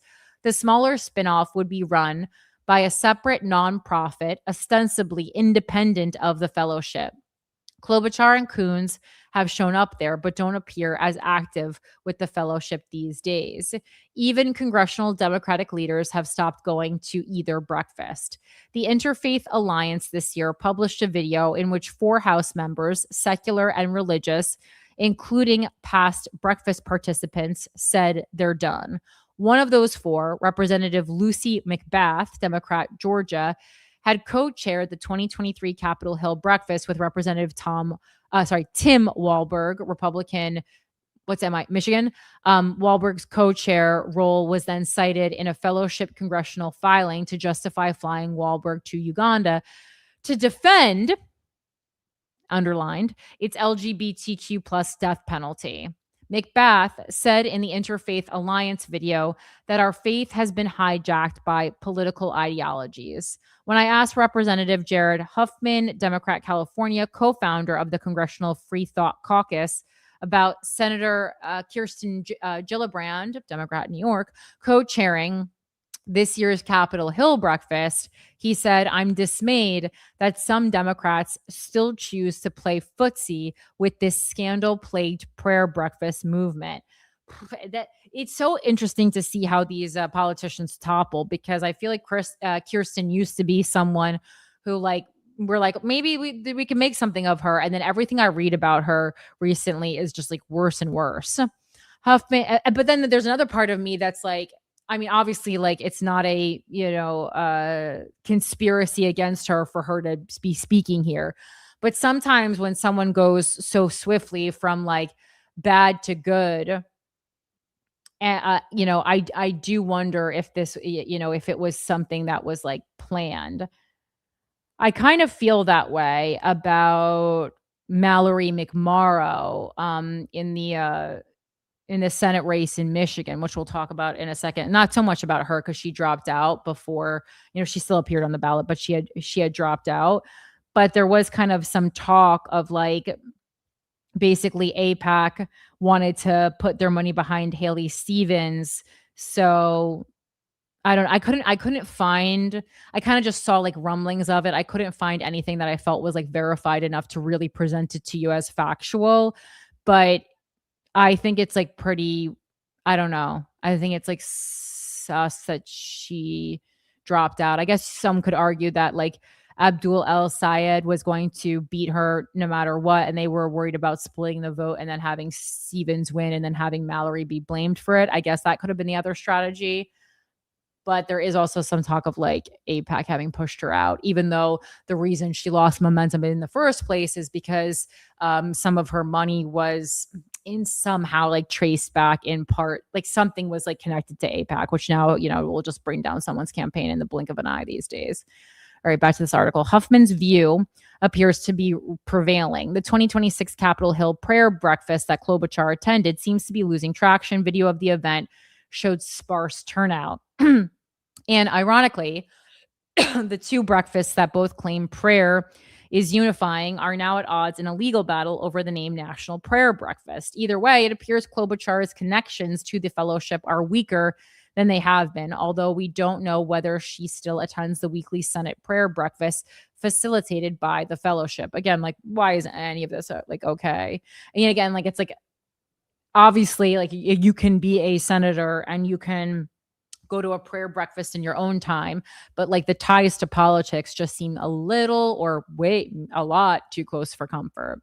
None of the political reporters covering her campaign appear to have asked Klobuchar about her fellowship ties. She did not respond to my request for comment. Neither did Lindell, who called me a quote scumbag the one time we spoke, which was also about his own fellowship connections, which are a lot wilder than Klobuchar's. Not that long ago, wait, let me see. Okay, this is the last part of it. It is called a full surrender. Not that long ago, Lindell was just your average TV pillow pitchman and recovered crack addict. He was casually Christian, reflexively Republican. The fellowship radicalized him on both fronts. It started in 2014 when Lindell met actor and right-wing Christian activist Stephen Baldwin, whose nonprofit was being run by fellowship associates. And wait, Stephen is Haley's dad, right? That's Stephen Baldwin. Is that Haley's dad? Or no, is that that? Oh, no, yeah, that is Haley's dad. There's so many Baldwins. Okay. And keep in mind, Haley's dad, and anyone who knows anything about pop culture knows Justin Bieber, very religious, Haley Bieber, very religious. I'm sure that's one of the things that they bond over. Okay, so it started when Lindell met actor and right-wing Christian activist Stephen Baldwin, whose nonprofit was being run by Fellowship Associates. 2 years later, those associates got Lindell into the 2016 National Prayer Breakfast. Dr. Ben Carson was there, and the fellowship decided to put him and Lindell in a room together, one of the smaller non-televised breakout sessions where the breakfast's real work happens. Lindell described it in his book, quote, "The dozen people in the room gathered in a circle and began talking about the critical importance of the 2016 election. We agreed it was going to be a real spiritual turning point for the country, and it was, but not in the way that you thought. One path could lead us toward national renewal. The other could lead us down a dark path from which there might be no return. A path that had begun with the removal of God from the public square," which is wild because like Hillary Clinton is not religious. The conversation with Carson, Baldwin, and fellowship insiders, he wrote, opened my eyes to the impact of politics in ordinary people. The fellowship's spokesperson, A. Larry Ross, also a board member, took a particular interest in Lindell, and during the next year encouraged Lindell to attend a religion retreat run by someone known to the fellowship. A few weeks after the 2017 National Prayer Breakfast, where Lindell was awed and moved by the remarks of the Senate chaplain, Lindell agreed to go. The retreat worked. "I went in there with hope," Lindell told the Christian Broadcasting Network. "I said, God, please show me you're real. Show me, I want that personal relationship." And on the second day, on February 18th, 2017, I did a full surrender on my knees. That, now I'm interested. I too would love a sign that God exists. I think that would be good for everyone, but it took 24 hours. That's crazy turnaround time, man. There are more diplomatic ways to say that Lindell then went insane, but few more accurate. With the fellowship now involved, Lindell pivoted his nonprofit from helping veterans recover from addiction to funding evangelical causes, which to me, it's like that. helping veterans recover from addiction seems very Christian to me, but who the fuck am I guess. He became an acolyte of Trump, who Linda, that's super anti-Christian. Even me, who does not know much about Christianity, knows damn well you're not supposed to have like make regular people godly. I know that. He became an acolyte of Trump, who Lindell declared chosen by God. I guess there's a was that's supposed to be in that sentence, who was chosen by God. After Trump's 2020 election loss, Lindell became an evangelist of election denial and widely unsupported conspiracy theories. Some highlights of his activism include he helped raise bail for Kyle Rittenhouse. He said that was an accident and he really meant to fund election denial. Donated to the legal defense fund of election denying County Clerk Tina Peters. Pushed Trump on unfounded COVID claims about a drug he had a financial stake in. Banned from Twitter from election disinformation. Banned from Twitter for evading his ban for election disinformation. Called for Twitter co-founder Jack Dorsey to go to prison, predicted the writer, Jonathan Larson, would go to jail, got 4 votes in his race to chair the Republican National Committee. Lindell's bottomless faith in Trump led him to sponsor an election denial bus tour to attend the White House rally on January 6, 2021, to blame Antifa for the attack on the Capitol, to take a file on the Insurrection Act into a Trump meeting a week later, to hold a cyber symposium that failed to prove election theft, to hold a contest daring anyone to disprove election theft and then weasel out of paying the $5 million prize, to predict that Trump would somehow be instated as president on August 13th, 2021, and then later on to September 30th, 2021, and then to claim that we have enough evidence to put everyone in prison for life, 300 and some million people. Even today, Lindell TV continues to provide a platform for the wildest of election conspiracy theories. That said, like Klobuchar, Lindell's ties to the fellowship appear to be more slender lately. The guy who runs the retreat where Lindell accepted Jesus was still on the board of the Lindell Legal Offense Fund as of 2024. But as I reported at the time, he wasn't really a fellowship insider. Ross and other fellowship insiders no longer occupy positions. Legal offense fund? Yeah. Usually is a legal defense fund. No? I know. Like, yeah, no, like you Department absolutely. of War. Like. Yeah. Yeah. They said, you know what? If there's a defense, why can't there be an offense? Right. I gotta respect them sometimes because they go, you know what? We're just gonna go for it and see if anyone says no. Ross and other fellowship insiders no longer occupy positions on his various boards, according to the latest tax filings. Some of Lindell's nonprofits haven't even filed returns in recent years, suggesting they became defunct after the fellowship got involved. Like Klobuchar, Lindell has not been asked about the fellowship during this campaign. Neither has spoken publicly about where they stand with the fellowship today. Neither commented for this article. But if they do both still maintain fellowship ties, it would mean no matter who wins, the fellowship is about to have a friend in the Minnesota governor's mansion. Wow. That was a fun God watch. All right. Quick cuties corner. And Mike then Lindell is running for governor. Yeah, no, we knew that already. You can't wrap your mind around it. You just need to say it again. There's a moment like when he was doing the thing with the file and the Insurrection Act and going into these meetings. And yeah.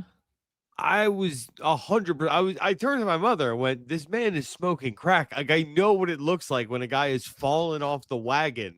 And like I spent years in rooms watching addicts trying to act like they were not currently on the substance that they claim to be recovered from. And it's right. like, I know what it looks like. And I mean, maybe he just wasn't sleeping or whatever, but man, it was, in fact, that that's the coin flip for governor of a state. I mean, what are we doing? What are we doing? I don't know, man. Maybe they're onto something with this whole let's abolish the government thing, because if that's where we're at, if we're a coin flip away from a guy who I was personally convinced was an active crack user is like gonna be a governor, then maybe You think he's gonna win? who knows? Because like here's my thing, right? Like and this is the problem with the DSA, and I think this is what the commenter was saying about like fake DSA stuff or fake socialist making it bad for like actual socialism.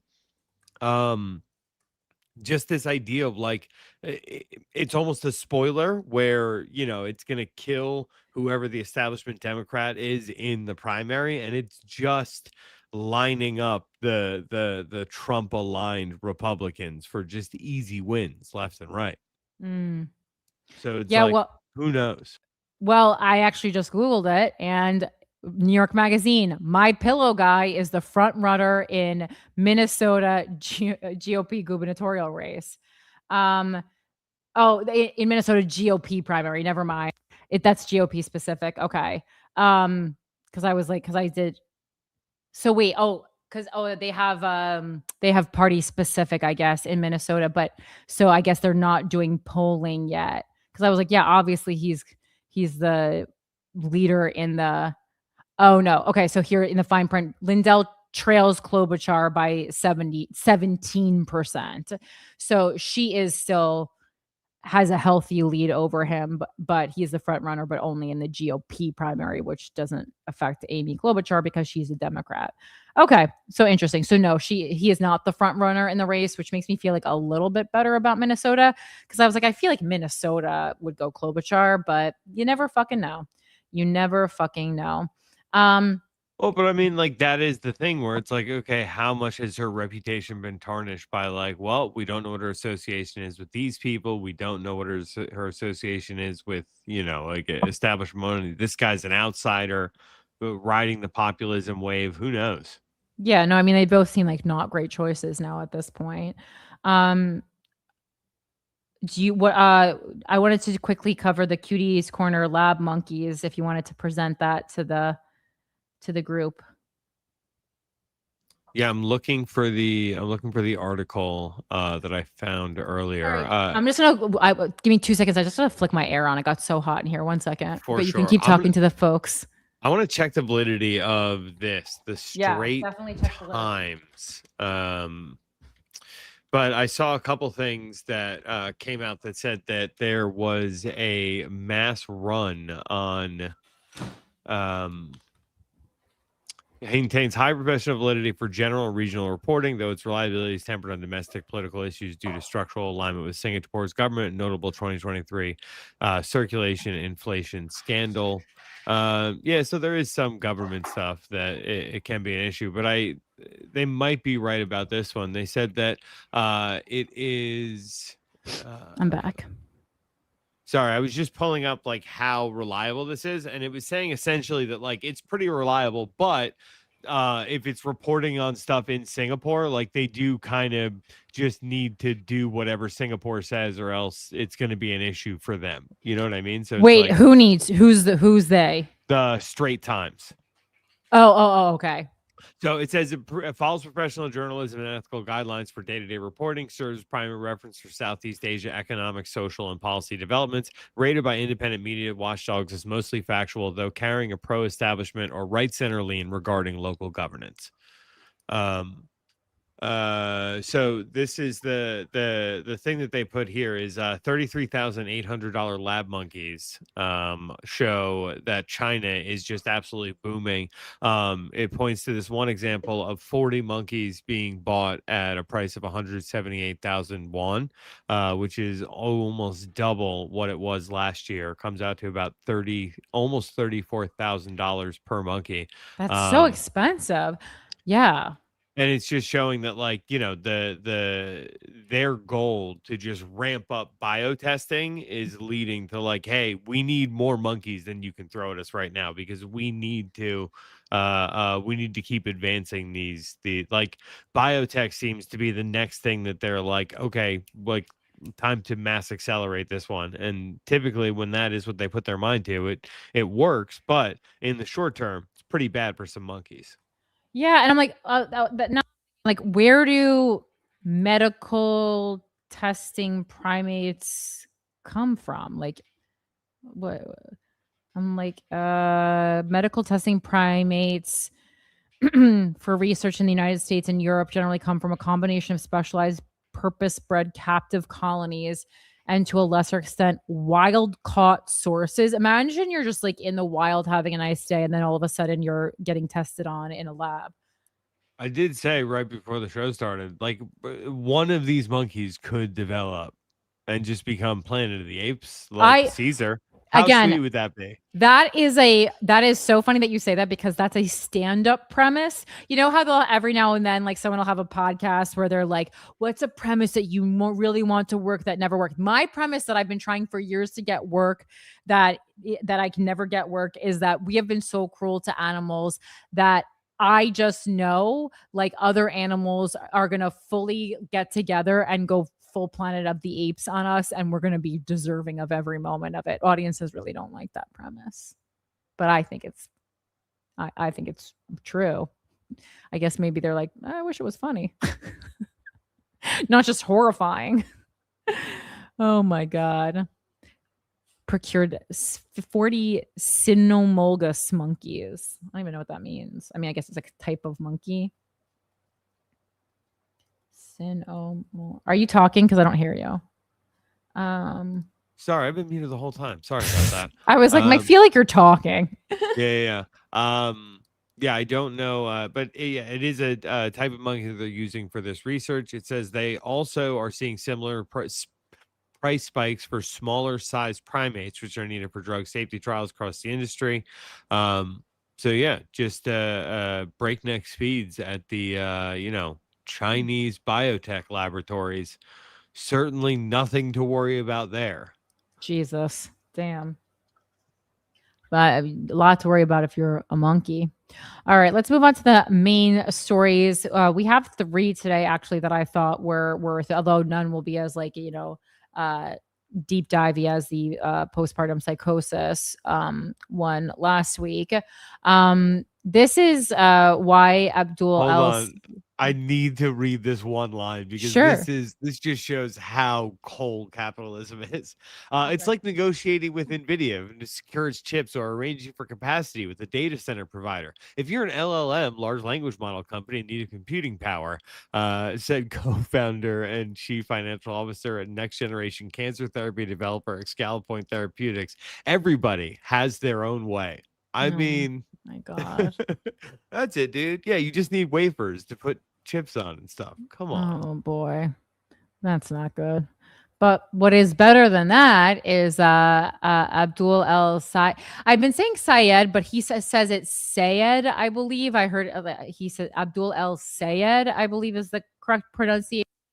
He won by a slim margin, which all the more establishment Democrats and certainly conservative news sources have been liking to say, and that is that he won his primary against Haley Stevens, and this is the Senate race in Michigan, which has been getting a lot of press coverage. Abdul El Sayed kind of he really, I mean, I've known about him for a long time. My neighbors had a fundraiser for him that I donated it to. He follows me on Instagram. He DM'd me asking to be on the show.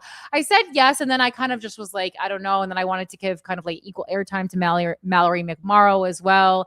And then he was like hanging out with Hassan Piker too much, which like I know it's like a smart move for him. And he said like, that doesn't mean I agree with everything Hassan Piker said, but that I was just kind of, I don't know. Then I just, was like, and then he just got too famous and I was like, all right, well, whatever. But anyway, maybe I should have had him on. I don't know. It's like when politicians are campaigning, it's like, do I really want to have you on the show just to give your little spiel? I guess I could really go in hard. But I feel like that's kind of Jen Welch's thing, Anyway, yeah, so he won. And it's interesting because AIPAC pumped more into Haley Stevens as a candidate, which is funny because like obviously I don't live in Michigan, but the whole time I've been following this race, the only candidates I've even been thinking about were Mallory McMorrow and Abdul. And then all of a sudden, AIPAC pumps all this money into Haley Stevens, and she gets almost as many votes as Abdul Al-Sayed.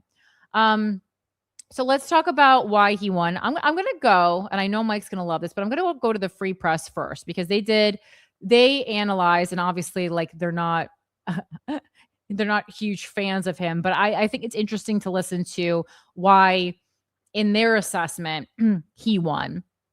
And it says this is from, again, the Free Press, a turning point for our nation, how Abdul El-Sayed won. In Michigan this week, I saw the future of the Democratic Party. It is angry, energized, and on the march. And this is by Olivia Reingold, who I know personally, and who is one of my more favorite reporters at Free Press. She did go like really hard against Zoran Mamdani the whole time, which like I didn't agree with her stance, but also by the same token, I was like, well, someone needs to, because everyone's absolutely falling over themselves, panty dropping for this guy. So someone needs to be critical of the man. And, it's not going to be me that much. So good for you, Olivia Reingold. I just can't, again, it makes me look like a sore loser. Well, so I didn't lose it. I got knocked off the ballot, different thing. But, I feel like Zoran would have won anyway, unfortunately. Unfortunately for my campaign, Detroit, Michigan, it's a turning point for our nation. That is how Amir Macled, a Dearborn lawyer who has made a career out of anti-Israel advocacy, described the ascent of his longtime pal Abdul El-Sayed, now the Democratic nominee for a Michigan U.S. Senate seat. At El-Sayed's primary night party in downtown Detroit on Tuesday, Macled, 39, predicted the campaign's progressive populism would reverberate far beyond the state.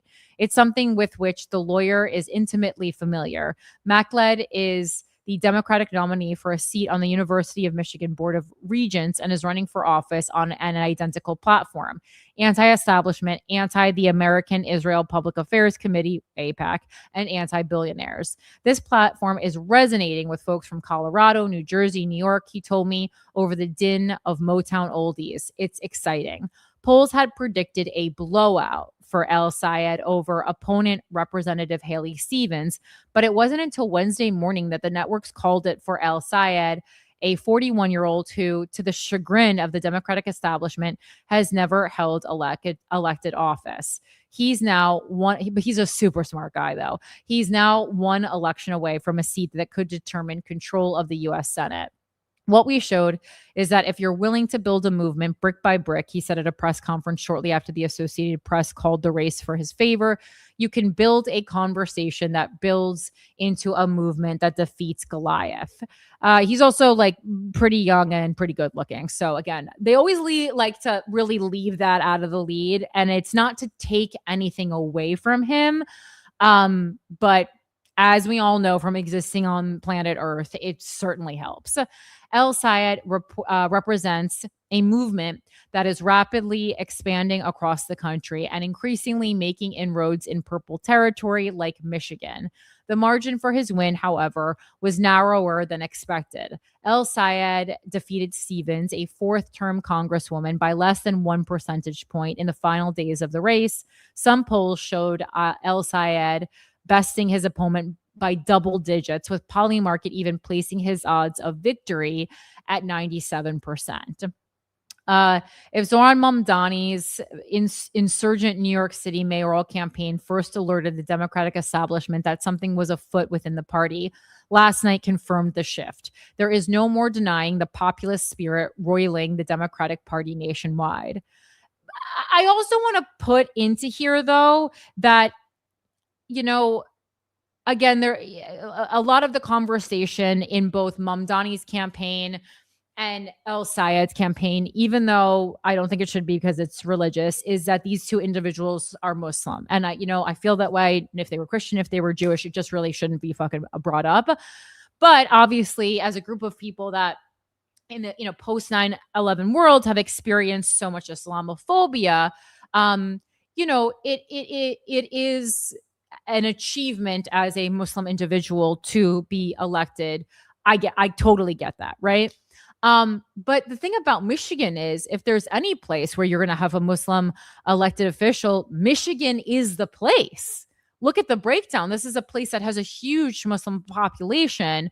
So, like, they're acting like this is like absolutely crazy bananas, and it's absolutely not. Like, states in U.S. Muslim, like it you know, as soon as he was running, I was like, yeah, that's like a really good idea.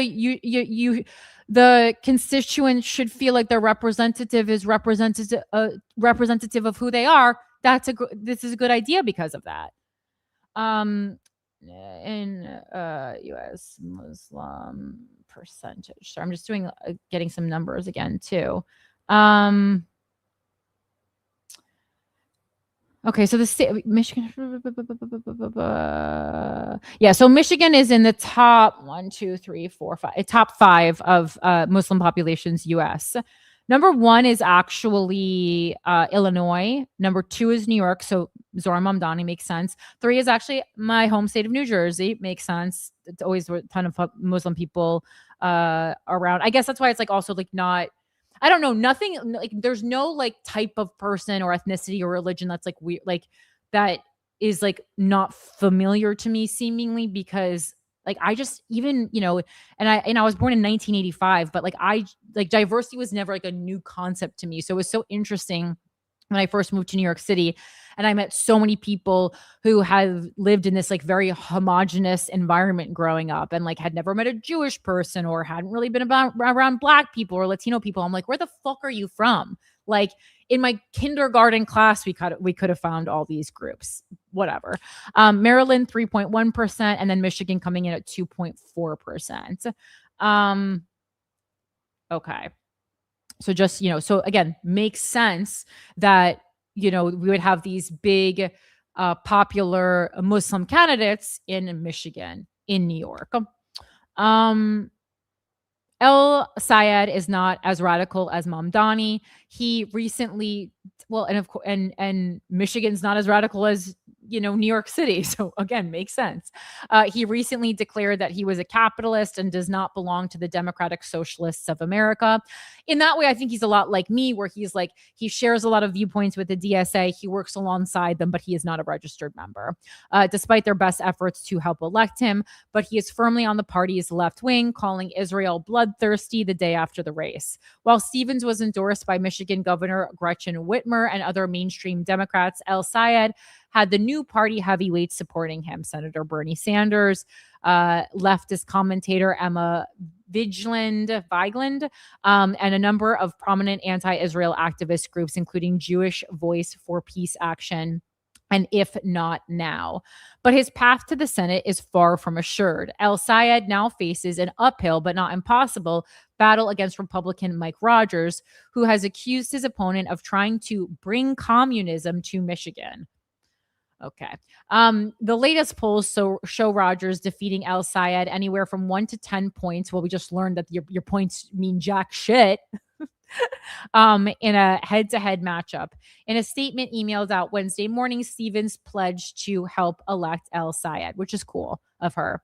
Donald Trump and Mike Rogers want us to come out of this primary tired and divided so their billionaire backers can come in and let multimillionaire Mike Rogers walk away with this Senate seat, she wrote. I'm not going to let that happen. And we love a good loser. We love a good loser. Good for you. And Mallory McMorrow also, as soon as El Sayed won his primary, also immediately released that she was endorsing him. And again, I know there's been some questions about some of the sources, and I think they were nitpicking a little bit, some of the sources that Mallory McMorrow got funding from. I really, long before this race, or not long before, but a while before this race, I was following Mallory McMorrow because I really like her. She is a really good political educator. I think she really has the right ideas in her heart, and I think she really cares, and she takes the time to educate voters and constituents just because she's interested in politics and the political process. She was an immediate follow for me. I really like her, and I do feel like this race did her dirty a little bit, and I don't like that. So if you're anti McMorrow, even and I was always someone who liked both Abdul and Mallory. I was never anti either one of them, right? I was like, oh man, I would be like a bit of a torn voter had I lived in in Michigan for this race. But just for Mallory, I kind of like, I'm like, don't just like believe everything anyone's saying about her, because I really have been following her for quite some time, and I do think she's like has a lot of really good qualities. So I just wanted to say that, because I think it's like, I think she worked so hard, and I think it's kind of really fucked up that for whatever the truth of the reason that she had to concede before election day, she really earned that ballot position. And sometimes it happens that you run a really good race, they were really neck and neck, and then all of a sudden the race just kind of really went to Abdul, like hardcore. Yeah. Anyway, this was a long time coming for El Sayed, a Columbia University educated Detroit native who has worn many hats, public health official, and then you're like, Columbia University, interesting. Whereas Oren's dad teaches. Public health official, scholar in residence, and advocate of the uncommitted movement, a campaign to pressure President Joe Biden by selecting uncommitted on Democratic primary ballots into calling for Israel to end its war against Hamas. El Sayed has been a fixture in Michigan politics since 2018, when he ran to become the state's next governor and the first Muslim governor in the nation. Although he lost to now Governor Whitmer by more than 20 points, he did better than expected. Some might have taken that as a sign to run for a lower office. Not El Sayed, and good for him, because we see what happened. He came out victorious. I'm so sick of being run for something smaller. This is just a heated topic for me. I assure you, I would not have learned everything that I learned as quickly and as hands-on if I ran for another office that wasn't mayor. The running for mayor was fucking invaluable, and I would not have gained the amount of I wouldn't have gained like nearly as close to everything that I gained. I wouldn't have been in the rooms that I've been in. I wouldn't have been called upon after conceding I wouldn't have been called in to, help with the legislation that I called in had I not run for mayor. And that's 100% sure of that. And I wouldn't have been able to raise the amount of money I raised if I was going for a lower office. Not El Sayed, who spent the next few years quietly building his profile as a CNN contributor and podcaster for Crooked Media, the leftist media empire run by Obama administration alums. The progressive upstart was bolstered by an operation rarely seen on a primary level. By the time polls closed, the campaign had knocked on more than 200,000 doors and gathered 13,000 volunteers, according to spokesperson Roxy Richner. On the campaign's official Slack workspace, volunteers sent messages celebrating their final push. One volunteer said she had knocked on more than 2,000 doors since May, with a recent focus on Grand Rapids and the final weeks of the primary. Hope she gets something out of that. I mean, obviously, job well done. But besides that, like maybe little position on this team or something. A constellation of anti-Zionist megastars flew in from across the country to attend El Sayed's watch party at the Majestic Theater in downtown Detroit on Tuesday night. Fresh off the heels of her own primary win in Denver, Melat Kiros laughed with other progressive activists in a Habibi for Abdul t-shirt with Twitch stars Hassan Piker and Kat Abu-Ghazaleh nearby. Although El Sayed has often brushed off the focus on his anti-Israel politics as media-driven, a distaste for the Jewish nation pulsed through the theater last night.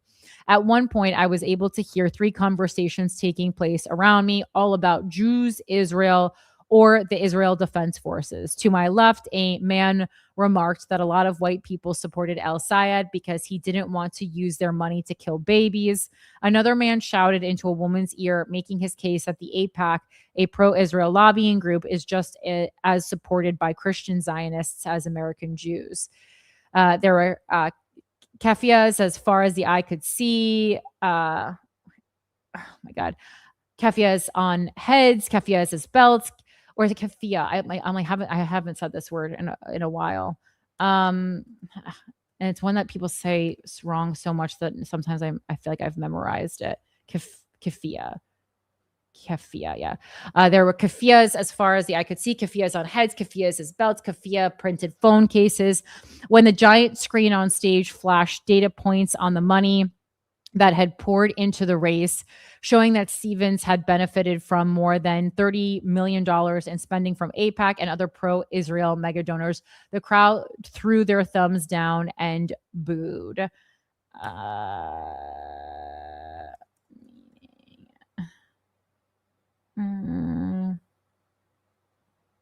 So I was just quickly looking if there was any deeper meaning to like wearing a keffiyeh that I had missed previously, because obviously so many people use it. Yeah, I when I look at it, I always look at it as just kind of like a showing of solidarity with Palestine is how I kind of read it these days. I just want to make sure there wasn't like a more deeper religious meaning. It's more like kind of just like a Middle Eastern cloth rather than like so much deeply religious, I suppose, based on what I'm seeing here. That's the correct read. I just wanted to check because I was like, it's like weird if it was like deeply religious, because that would be like a bunch of people who aren't like Jewish wearing yarmulkes or something, you know. It's just like, it's kind of just like, okay, but it doesn't really make any sense.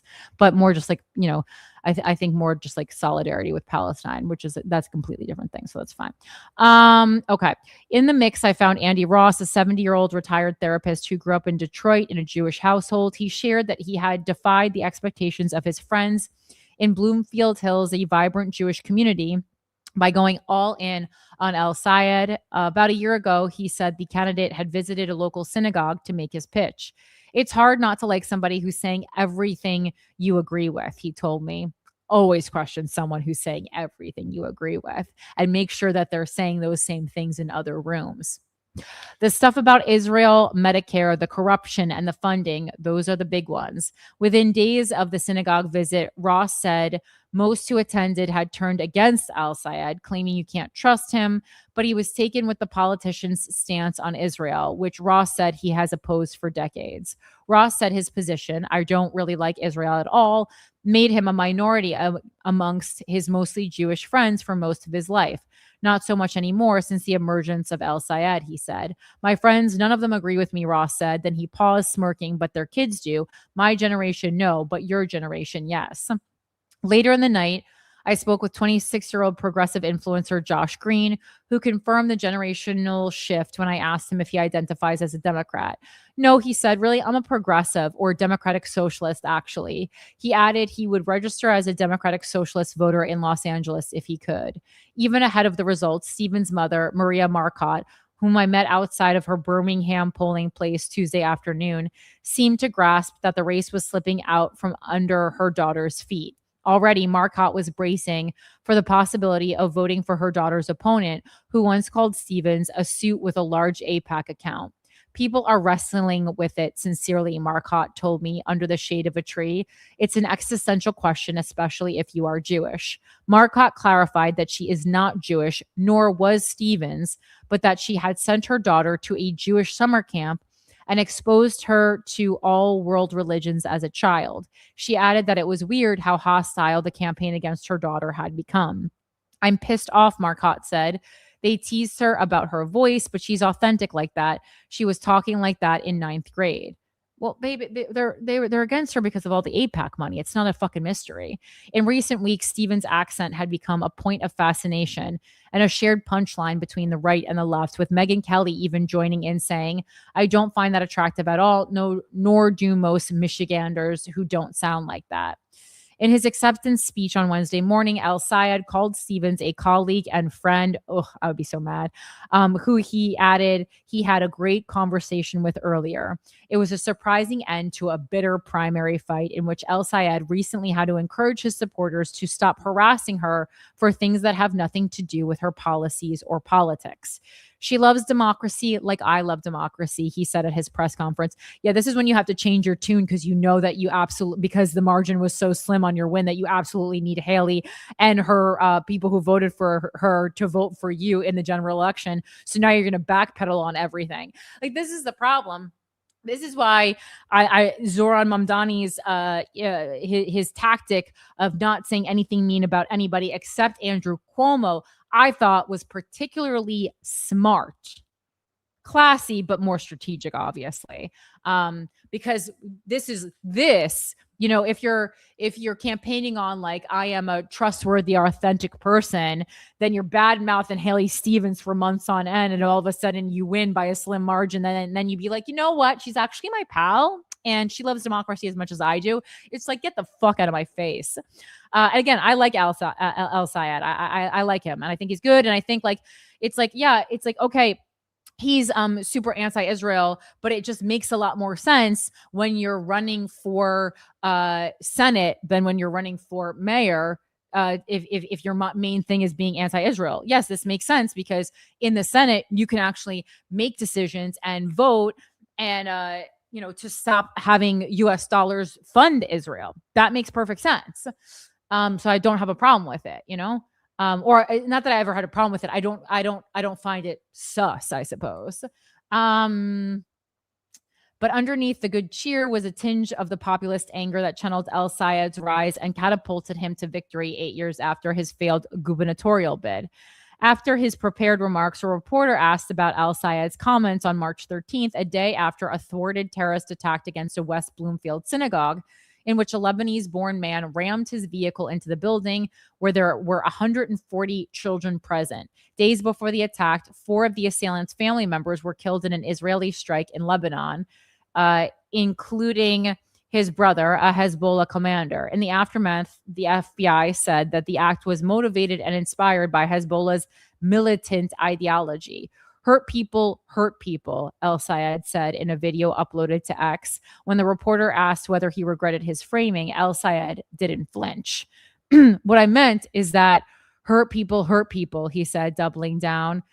I mean, I think the problem with that is like, it's kind of a trite saying for something that is so serious. You know, it's like, yes, we all know what you fucking mean, but like, reword it a little bit, workshop that, have one of your fucking 18,000 assistants reword that. You know, you're going to be asked about it. He added that his commitment to Jewish safety is the same as the commitment I've got to my own kids. Well, I highly doubt that. I don't think anyone's commitment to the safety of anyone is the same to their commitment of their own kids. So that's fucking crazy thing to say. Unbelievable by any stretch of the imagination. Moments later, a communications official intervened. Thank you, press. We're going to wrap there. All right. I feel like that wasn't like the most unfair article I've ever read in the Free Press. So, right, there we go. That's that. Thoughts on that. Now let's go on to, let's see how long this is, because Al Jazeera also kind of broke down a little bit more financially how this race worked. Let's see where we are. I mean, I don't think we need to read the whole thing, but like, it's just kind of an article. The article has said, how much has AIPAC spent against Michigan's Abdul El Sayed and why? I mean, I think the why is because he's super likable, handsome, good at press, saying things that people want to hear. A man, that also helps. Dearborn, Michigan, down with AIPAC, the crowd chanted at the campaign rally for Democratic Senate hopeful Abdul El Sayed. This is by Ali Harb in a suburb of Detroit. AIPAC has become the main topic of conversation in the Democratic primary in Michigan, which analysts say could affect the party's approach to Israel for years to come. Well, obviously it needs to if we want to start winning fucking elections in the Democratic Party. Michigan state legislator Alabas Farhat vowed at the rally in the Detroit suburb of Dearborn on Friday that voters would make the pro-Israel group burn millions of dollars by electing El Sayed to the U.S. Senate. The status quo has told us for a long time that we don't have money for modern schools. We don't have money for clean water to drink, for healthcare, for affordable housing, Farhat told the rally. But when we call up money to go and bomb children in Gaza, to do an ethnic cleansing campaign in South Lebanon, this administration seems to find that money. Several speakers, including, and yes, all of this is true. And yes, it is a problem with where the money is going, but also they just, even if we had money, they would feel the same way. Several speakers, including Congresswoman Rashida Tlaib and Ilhan Omar, also took the stage, but the name of El Sayed's opponent, took to the stage, but the name of El Sayed's opponent in Tuesday's election, Congresswoman Haley Stevens, was hardly mentioned. Instead, AIPAC, which is breaking records in campaign spending to defeat candidates critical of Israeli policies, such as El Sayed, was repeatedly brought up, booed, and denounced. El Sayed, a progressive epidemiologist and former public health official, is running against Stephen. We know all this. And then so it's kind of just like breaking down how much money. The FEC records show that AIPAC and other political action committees have spent more than $54 million to help Stevens. A dark money group called the Center for Democratic Priorities has also spent about $6.5 million on ads supporting Stevens, increasing the grand total to more than $60 million. AIPAC's election arm, United Democracy Project, has spent more than $30 million on the race. 30, and then they give the exact number. Let's see. And it says who funds UDP. AIPAC directs UDP and is also the largest donor to the Political Action Committee. So it's like diet AIPAC, basically. Of the $100 million UDP has raised this election cycle, $30 million came from AIPAC, which operates as a social welfare nonprofit, making it difficult to track its donors. Aside from AIPAC, UDP is largely funded by wealthy pro-Israel advocates, including Paul Singer, who is a hedge fund manager and supporter of Donald Trump, the Kraft Group, a firm headed by Robert Kraft, who is the owner of the New England Patriots, Mark Rowan, who you probably have heard of. He's the head of an asset management firm, Blair Frank, an investment banker, Haim Saban, an American Israeli entertainment executive, David Cordish, a real estate developer. The other $30 million that flooded the race with pro-Stevens and anti-El Sayed ads has mostly come from PACs that are funded by other PACs and dark money groups, which have not fully disclosed their donors. So, and the article goes on to say it's kind of like a Russian doll, like a PAC within a PAC within a PAC within a PAC. The largest non-AIPAC spender in the race is a newly formed group called A Stronger Michigan with more than $17 million. The PAC has been mostly bankrolled by a nonprofit center called Center Forward, whose stated mission is to foster partisanship. A Stronger Michigan has also received funds from another PAC that was established this year, Michigan Forward 2026. Yeah, and then it goes on and on. What has Stevens said? You know, she was kind of dismissive about the claims about AIPAC, which is not great. Whereas, you know, El Sayed's approach is much more like head on, which I think is like obviously the way to go. This like, you know, dancing around answers is not good. AIPAC, which has been an uncompromising advocate for the genocidal war on Gaza and the bombing campaign in Iran, rejects the notion that it is a lobby group that serves a foreign government. Instead, the organization presents itself as a coalition of engaged Americans who view a close U.S.-Israel alliance as beneficial for both countries. As proud pro-Israel Americans, we will never apologize for participating in the political process and standing up to those who undermine our shared values, the group said in a recent email to supporters that listed the Senate race in Michigan as critical. Palestinian rights supporters say if El Sayed, who is leading in the polls, manages to pull off a victory against Stevens and AIPAC, it would be a major blow for pro-Israel advocacy in the U.S. Progress is happening. People are waking up. The truth is coming. Yeah, I mean, I knew El Sayed was going to win. I was just on name recognition alone. Like, I just wasn't hearing Haley Stevens' name as much. And it's not like she's a Republican or something. She's just more of an establishment Democrat. While many progressives have been elected to the House of Representatives in overwhelmingly Democratic districts, the rise of El Sayed in Michigan, a diverse state of more than 10 million people who voted for Trump in 2016 and 2024, could prove to be a political earthquake for the Israel question within the Democratic Party. The Michigan Senate race could also decide which party controls the chamber after the general election in November.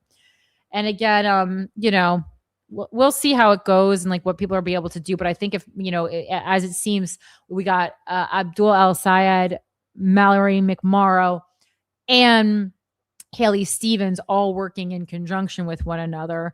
I do think that it is very possible, but especially just Abdul, again, he's very good speaker, good on camera, young, attractive, charismatic. Like, he has all the things to appeal to people. But we'll see what it looks like when he's running against a man, because I do think that will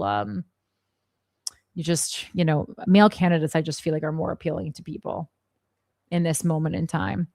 You usually always, but there's just something right now. There is like a little bit of pushback against women, especially like white women. It's just like not the vibe to be a white lady.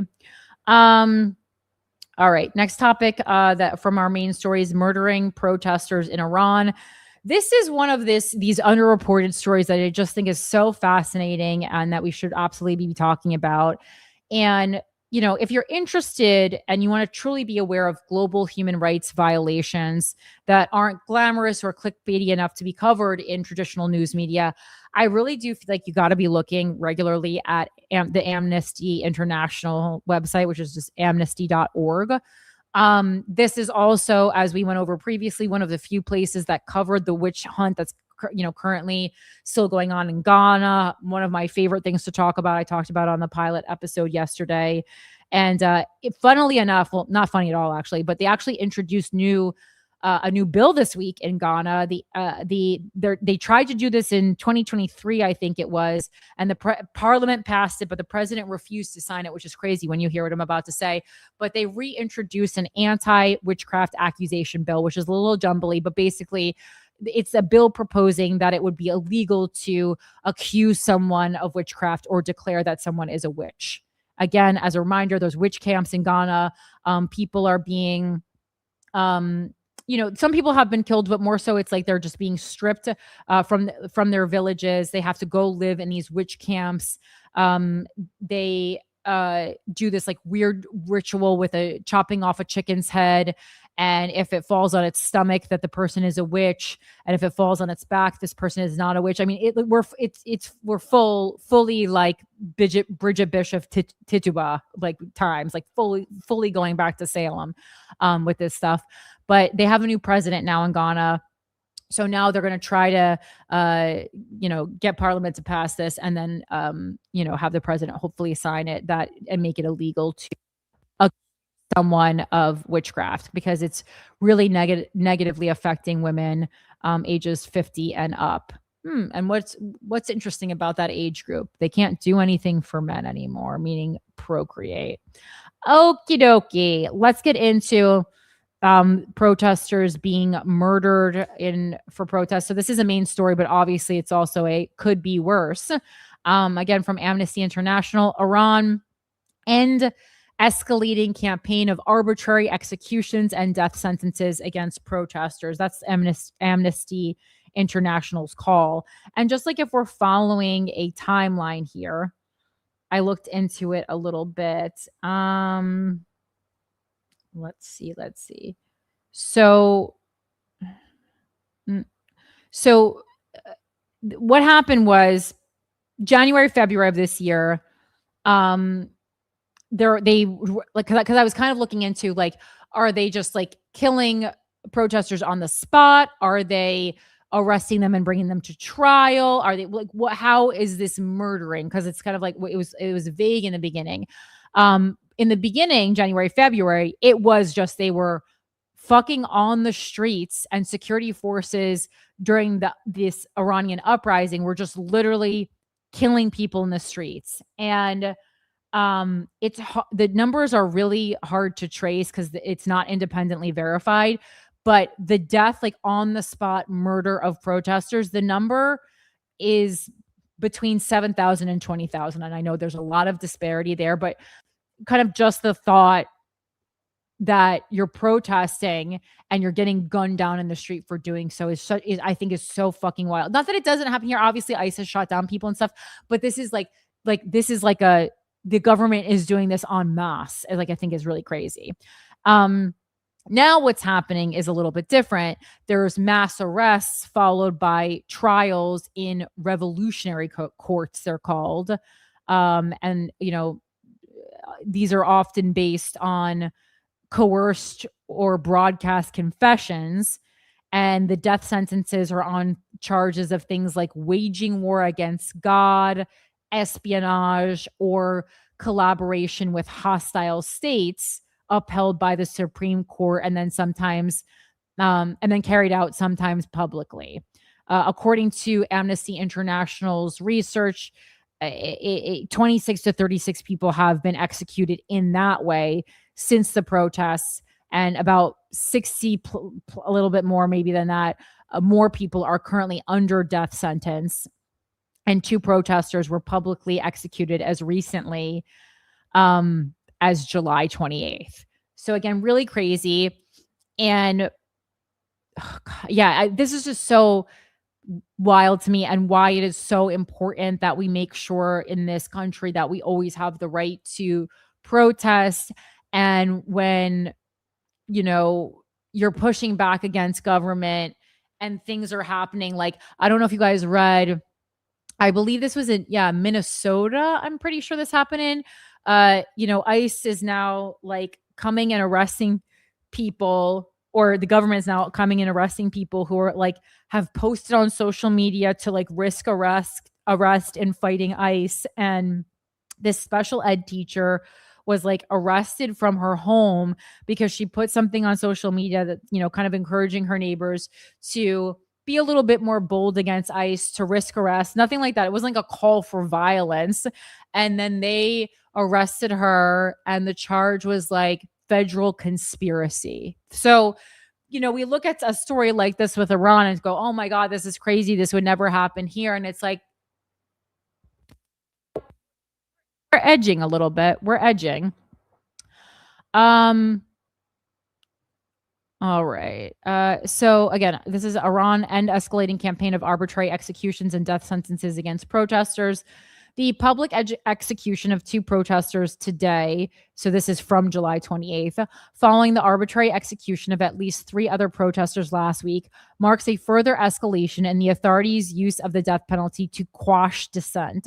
Amnesty International said the organization fears that at least 60 others, including 3 arrested as children, remain at risk of execution after being sentenced to death, while many others are facing prosecution on capital charges in relation to the protests.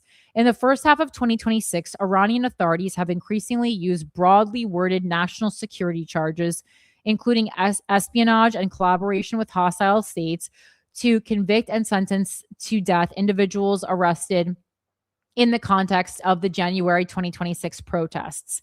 Since the beginning of the year, they have arbitrarily executed at least 26 people convicted of offenses in connection with the January 2026 protests, following torture-tainted, grossly unfair trials by revolutionary courts. Beyond those targeted in the context of the protests, the authorities have arbitrarily executed at least 26 other individuals on politically motivated charges, while continuing to carry out hundreds of executions for drug-related offenses and other crimes. The Iranian authorities are unleashing a horrifying wave of executions and death sentences to punish and suppress dissent and project an image of strength and absolute control in the wake of the January popular uprising and amid ongoing attacks by U.S. and Israeli forces, said Hiba Moraef, regional director for the Middle East and North Africa at Amnesty International. The muted response from the international community emboldens the Iranian authorities. And there has been so much fucking muted responses on so many issues. I mean, I could do a whole podcast on muted responses, and this includes the genocide in Gaza. This includes the fucking witch hunt in Gaza. What are we doing? Like, why does the international court exist? Because they don't do jack fucking shit, seemingly. The muted response. Sorry, does my mic cut out when I touch that? I think it does. Like, can you hear that, Mike, when I do that? The muted response from the international community emboldens the Iranian authorities to continue their deadly rampage. UN member states must take urgent, coordinated diplomatic action to press the Iranian authorities to halt further executions. They must place Iran's human rights and impunity crisis high on their agenda, support the creation of an independent international justice mechanism for Iran, and urge the UN Security Council to refer the situation in Iran to the International Criminal Court. And how many times on this show have we fucking looked into something and we're like, who has the jurisdiction to stop this horror that's happening? And every fucking time the answer is the International Criminal Court. And every time everyone's like, oh, dude, nothing's happening. Pissing me off. Amnesty International spoke with 10 informed sources, including victims' families outside Iran and lawyers inside Iran. The organization also reviewed official statements from the Iranian authorities, as well as reports from state media and reports by human rights organizations based outside Iran. In the cases documented, those arbitrarily executed or sentenced to death were convicted of overly broad and vague charges of enmity against God. I think we just read that word, but did I really know what it meant when I said it? I mean, I can use context clues, but what is the word really? Oh, it's just hatred. It's like a deep-seated hatred. Okay, of enmity against God and corruption on earth. Among them are individuals executed for alleged involvement in arson, property damage, road blockage, or disrupting public order, acts that do not meet the threshold under international law and standards for the application of the death penalty, which restricts the use to the most serious crimes involving intentional killing.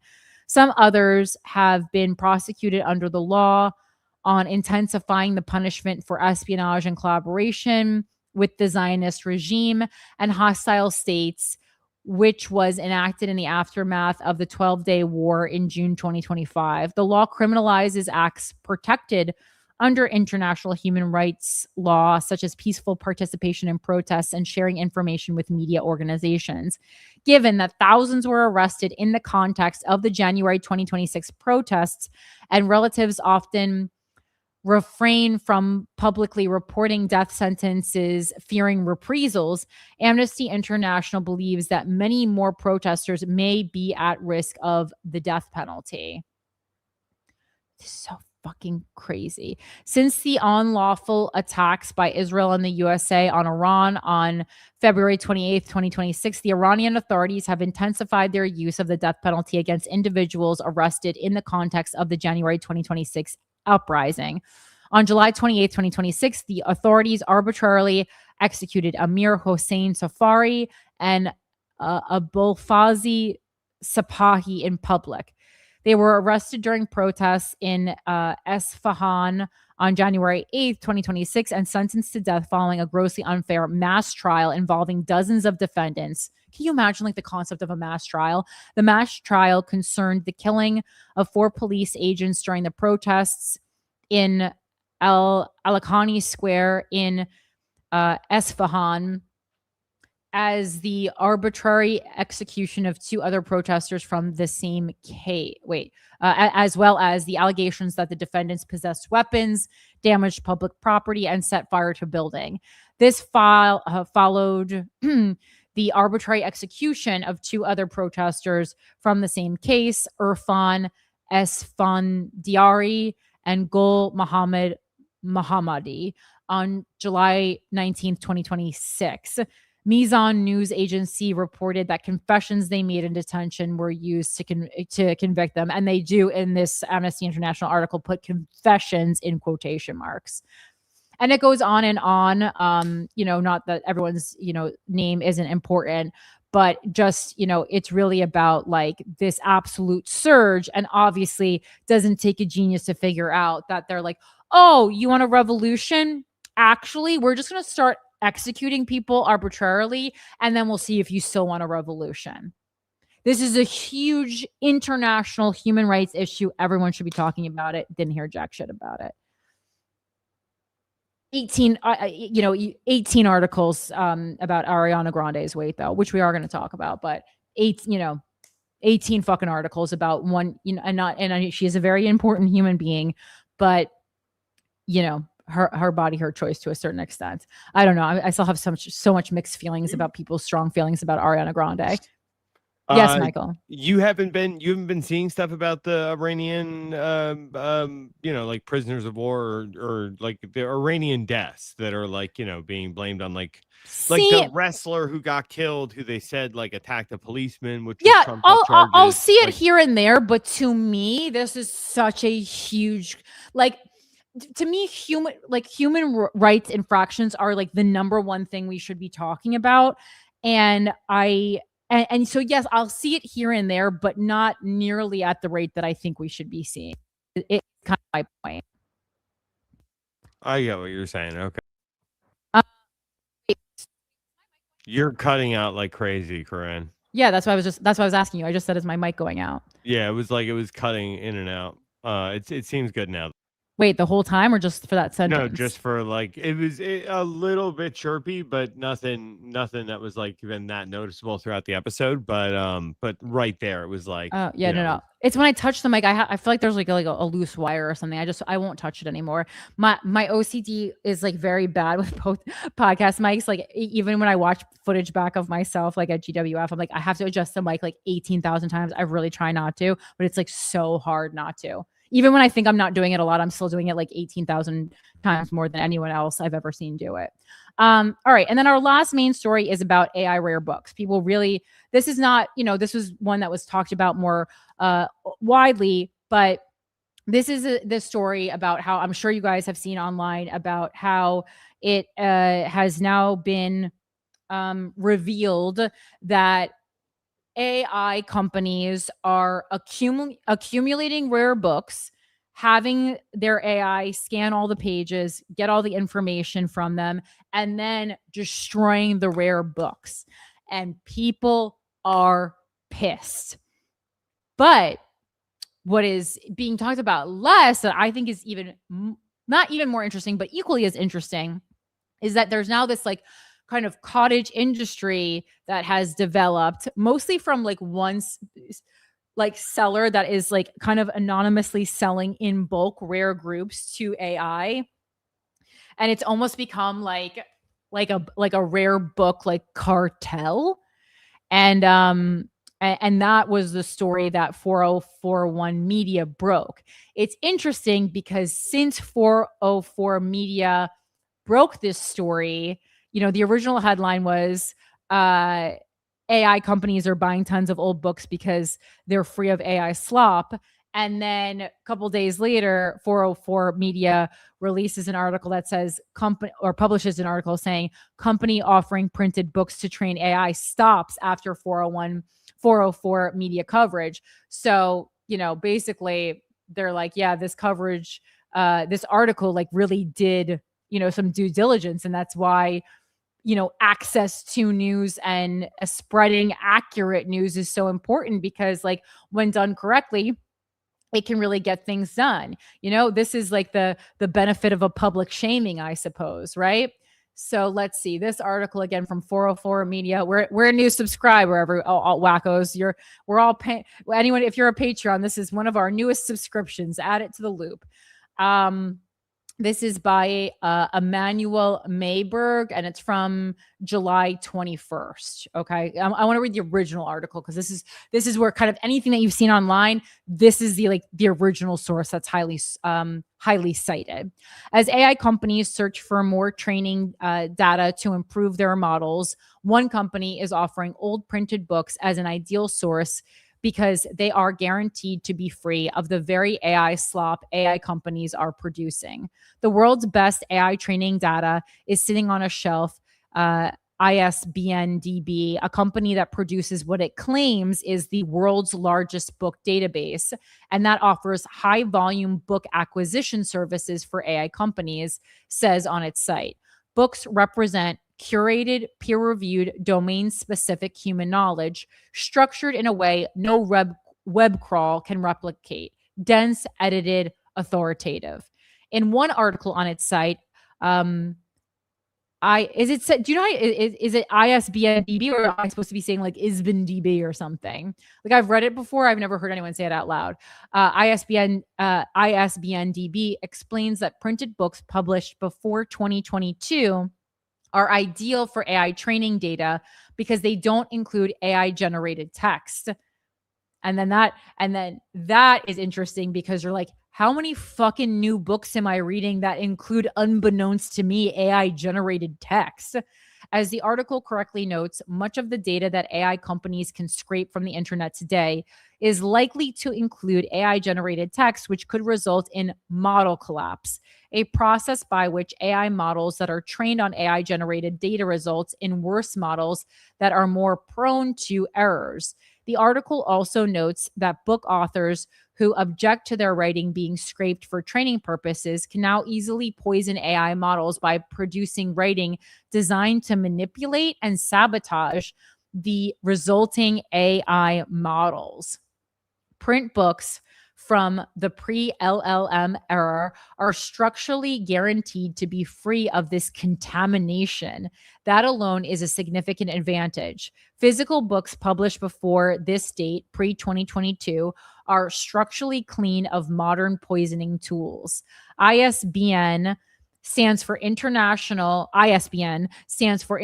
Standard Book Number, the numerical commercial book identifier and barcode on the back of most books. For years, ISBN DB helped booksellers, libraries, and distributors manage their inventory and find and sell books.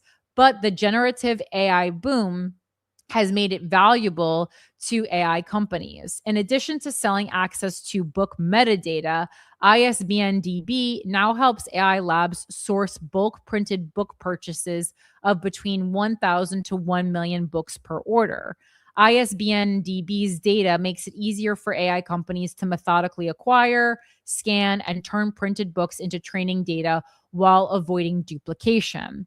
AI companies' attempts to hoover up printed books for trading data got wide attention in January after a copyright lawsuit from book authors against Anthropic revealed internal documents detailing its plan to obtain and scan millions of printed books and destroy them in the process. The Washington Post article found that Anthropic was buying books from one company called Better World Books, one of several marketplaces where libraries, retailers, and individuals can sell their books. Google was recently sued by book publishers for similarly training Google Gemini on copyrighted books. ISBN DB advertises that it can keep the identity of AI companies secret. Strict NDA, non-disclosure agreement, of course, on every engagement. ISBN DB's site says every project begins with a legally binding non-disclosure agreement. Your identity, strategy, and acquisition targets are never disclosed. So again, here you go, your book cartel. ISBN DB notes that AI companies may not want to be caught destroying printed books during the scanning process. Yeah, I would think not. The optics problem is real. ISBN DB's site says AI company destroys 2 million books is not a headline that generates sympathy. At this point, AI is fucking synonymous with AIPAC the way we're headed. Not like meaning like they both equally hated. So, not synonymous. I call is not it the proper word. AIPAC. You do you? That's funny, actually. No, Oh, I was like, that was a joke. it's pretty solid. Yeah. Yeah. I mean synonymous, and not that they're equally hated, not in that they are the same, which is kind of like a fucked up meaning of a fucked up usage of synonymous. No, I you understand. hear it and you groan. Like that's the Right. the common Synonymous, the feeling is common. Yeah. One professional bookseller who specializes in selling foreign language books on these marketplaces told me that starting in April, he and other booksellers noticed a historic spike in sales. This bookseller asked to remain anonymous so he can continue to do business on these platforms. I personally have mixed feelings about all of this. The bookseller, who suspects he sold hundreds of books to AI companies for training data, told me. It benefits me financially as well. As by clearing out old inventory that is otherwise unlikely to sell. I've been well suited for these sales with inventory from overseas and foreign language books. On the other hand, I don't like the end use, and I don't like that uncommon books are being pulped. This bookseller said his inventory is full of rare foreign language and low circulation books, meaning that if they are destroyed in the process of becoming training data, they'll be even harder to obtain. The seller told me that normally on a good week, he'd sell about 20 books. Since April, he has regularly sold hundreds of books a week. While the seller didn't have clear evidence that the purchases were being made by AI companies, well, I guess he just used his noggin, because he reads so many books, so he's smart. The purchases made him suspect that they were. First of all, he said the kinds of books he sells are specialized and are usually bought by schools and libraries. Purchases from these organizations have been trending downward because of reduced funding, he said. Bulk purchases also usually reflect interest in a specific topic, whereas the recent very large purchases were of books that had little in common, except for the fact that they all had ISBNs. This seller also sells rare books that do not have ISBNs, and none of those were part of the bulk purchases. I have not seen any evidence that this bookseller's recent sales were facilitated by ISBN DB, or that the client was an Anthropic, or another AI company.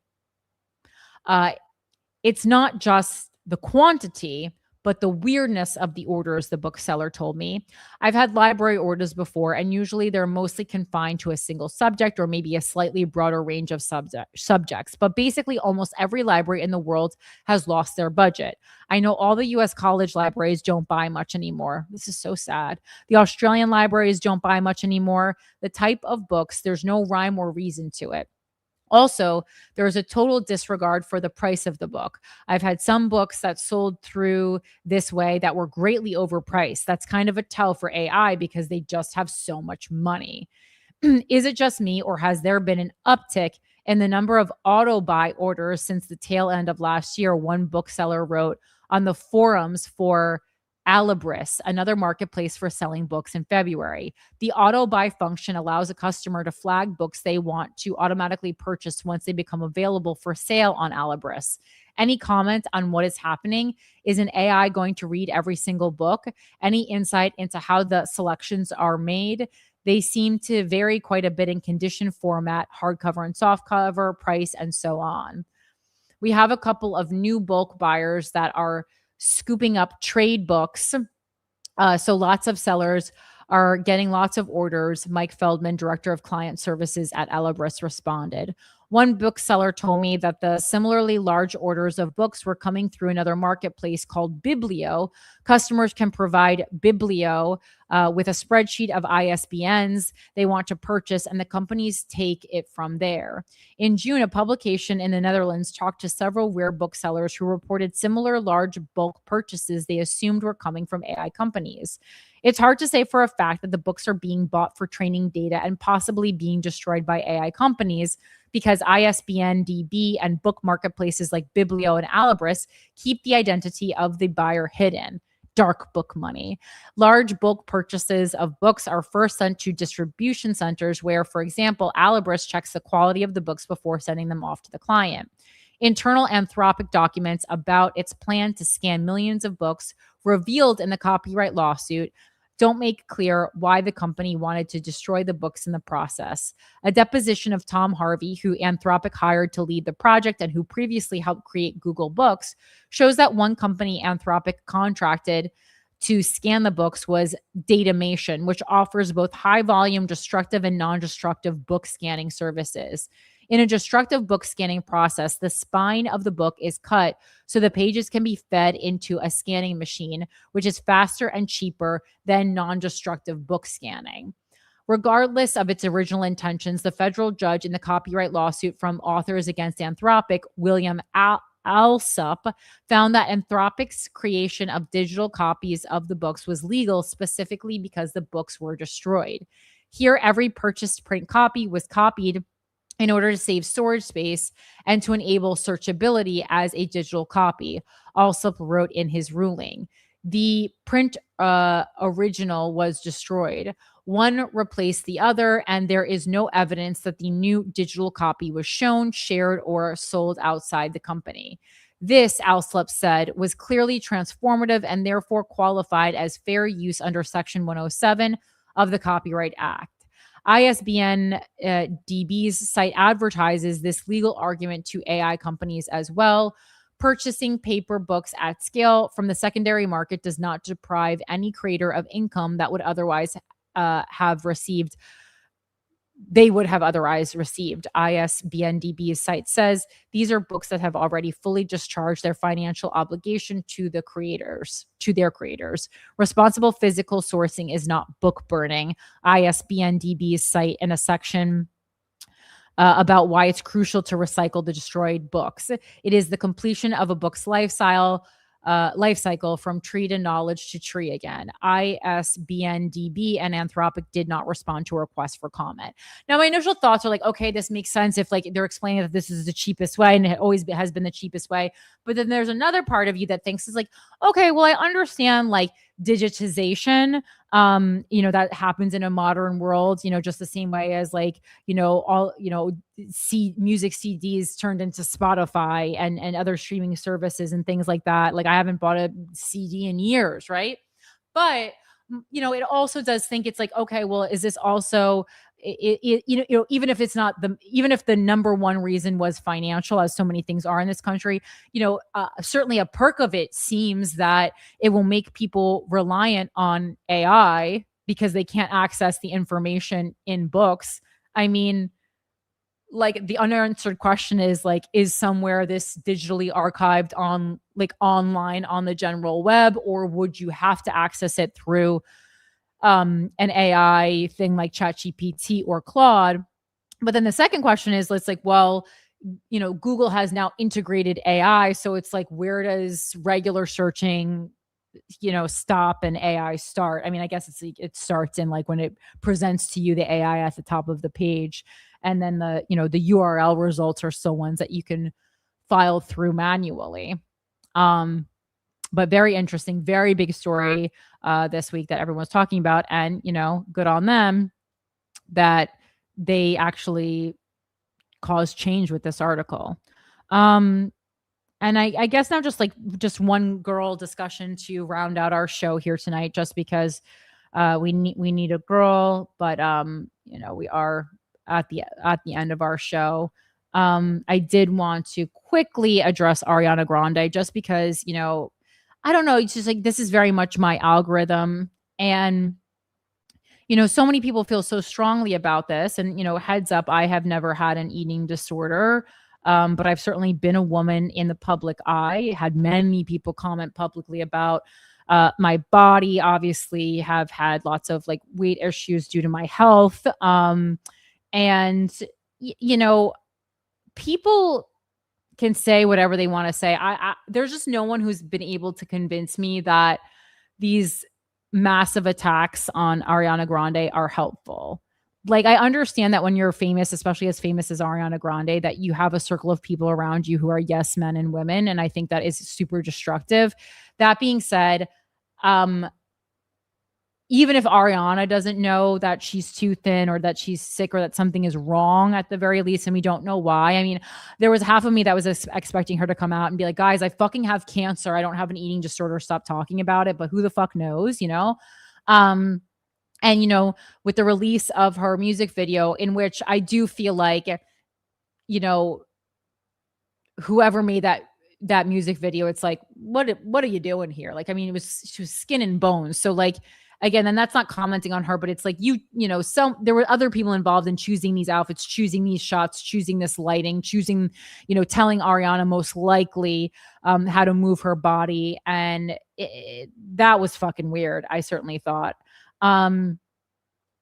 But I was not surprised when she announced on Sunday that she was going to be taking a step back from visibility. And we'll see what happens. And I hope she gets the help that she needs, or whatever is going on with her health, which we don't fucking know the answer to. Again, everyone's assuming eating disorder. Yeah, very likely, but I don't know. Again, I just felt like it was so many people who have previously struggled with their body and eating disorders, who were kind of maybe treating Ariana the way that maybe they wish they had been treated. But I don't know. Again, I don't know if any of these, it's a lot of people commenting, and I don't think many of them, if any of them, have really ever been in the public eye.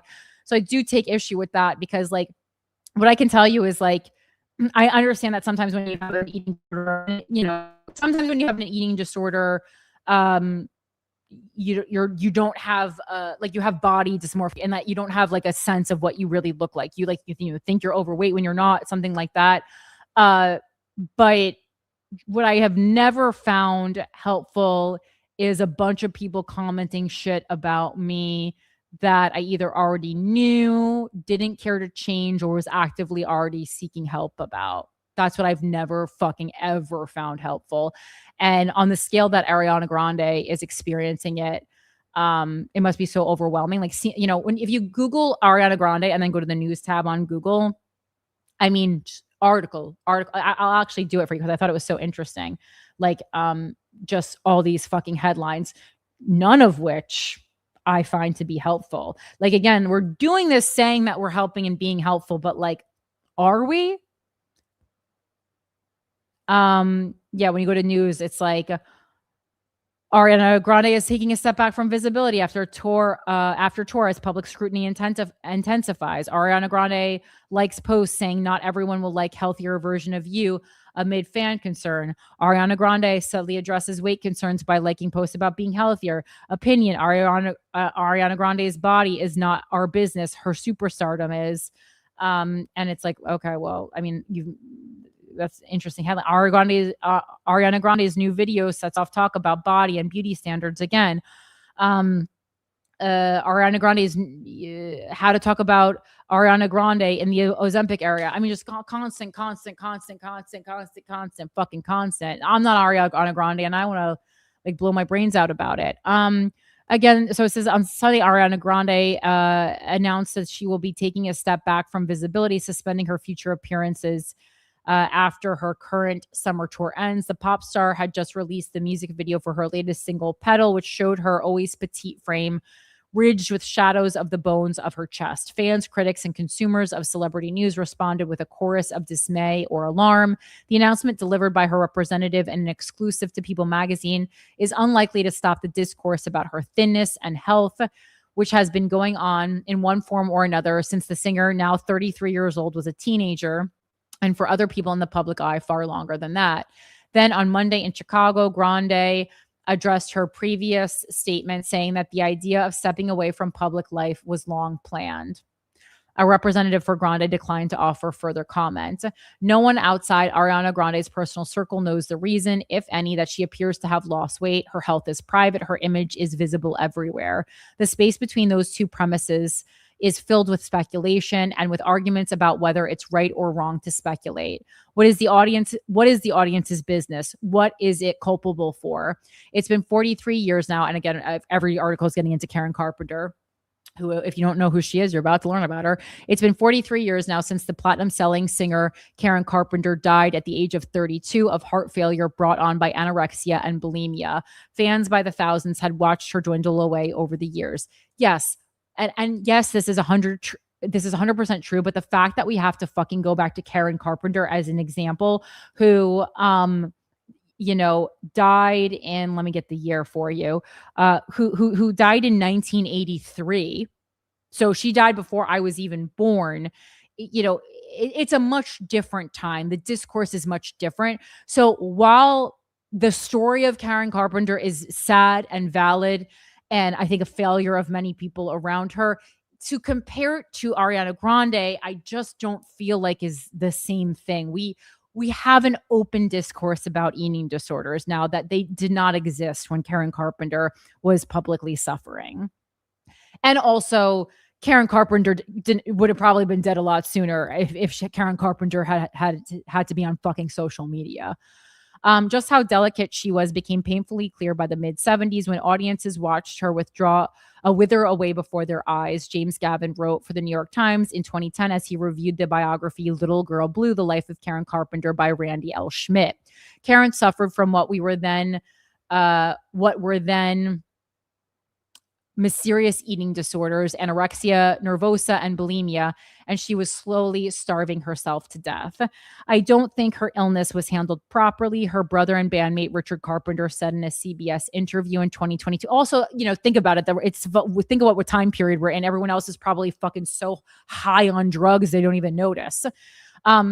While promoting the book Carpenter's The Musical Legacy, which he had co-authored. Richard Carpenter, who had developed an addiction to Quaaludes, there we go, under the strain of stardom, said he made peace with his past, except when it comes to his sister's death. And this is a woman who famously, she was only eating carrots for a period in time and her fingernails turned orange. But then it's only been 6 years since the press and public got caught up in a frenzy of gossip and guesswork about Chadwick Boseman's appearance in an April 2022 Instagram video for Jackie Robinson Day, focusing not on the charitable initiative the Black Panther star was announcing, but on how suddenly skinny he looked. Had he lost weight for a role? Was he on drugs? Was he ill? All was answered months later when Boseman died at the age of 43, and it was revealed that he had been privately getting treatment for colon cancer since 2016. People on mass media and social media alike then condemned what they viewed as body shaming of the beloved star that they probably had previously been a part of. Laughable. The fact that Boseman had been criticized for his weight loss speaks to how superficially most people view others when their sole basis for judgment is the images they see online. Kelly Coffey, a personal trainer and health coach, told Business Insider at the time. People have been reading ideas about weight and image into Grande throughout her career. In 2013, when she was 19, Grande wrote on Tumblr that while she didn't usually like to address rumors, she felt like since some of you are worrying about me, that I should take the time to write you all a little note to address this whole eating disorder thing. The teenager went on, I lost a bit of weight last year. It's because I stopped eating junk food and started making healthy choices. I mean, that does sound like, nonsense that your publicist told you to say, but whatever. I was happy with the way I was before, and I'm still happy now, just healthier. But the lifestyle change I chose to make last August is not and was never about being skinnier. I just wasn't taking care of myself at all. 10 years, it's the entertainment business. It's always about being skinnier. But again, kind of in a way, kind of a decision for people who are fucking in the entertainment business, right? And I don't know. Again, I have a bias about this being in the entertainment business, but there really is no winning. There's always, as a woman in the entertainment business, going to be criticism and long form public dialogue about everything about you. And you could see it in the comments, even the constant, and if you've done this, please don't feel bad, but even the constant, chatter about I love your blonde hair. I love I just don't need, appreciate, or want negative or positive, constant, chatter about how I look. I just think it is not what I'm here for. And sure, every now and then I'll post a sexy pic, and on a pic like that, it's okay, well, I guess I'm asking for it, right?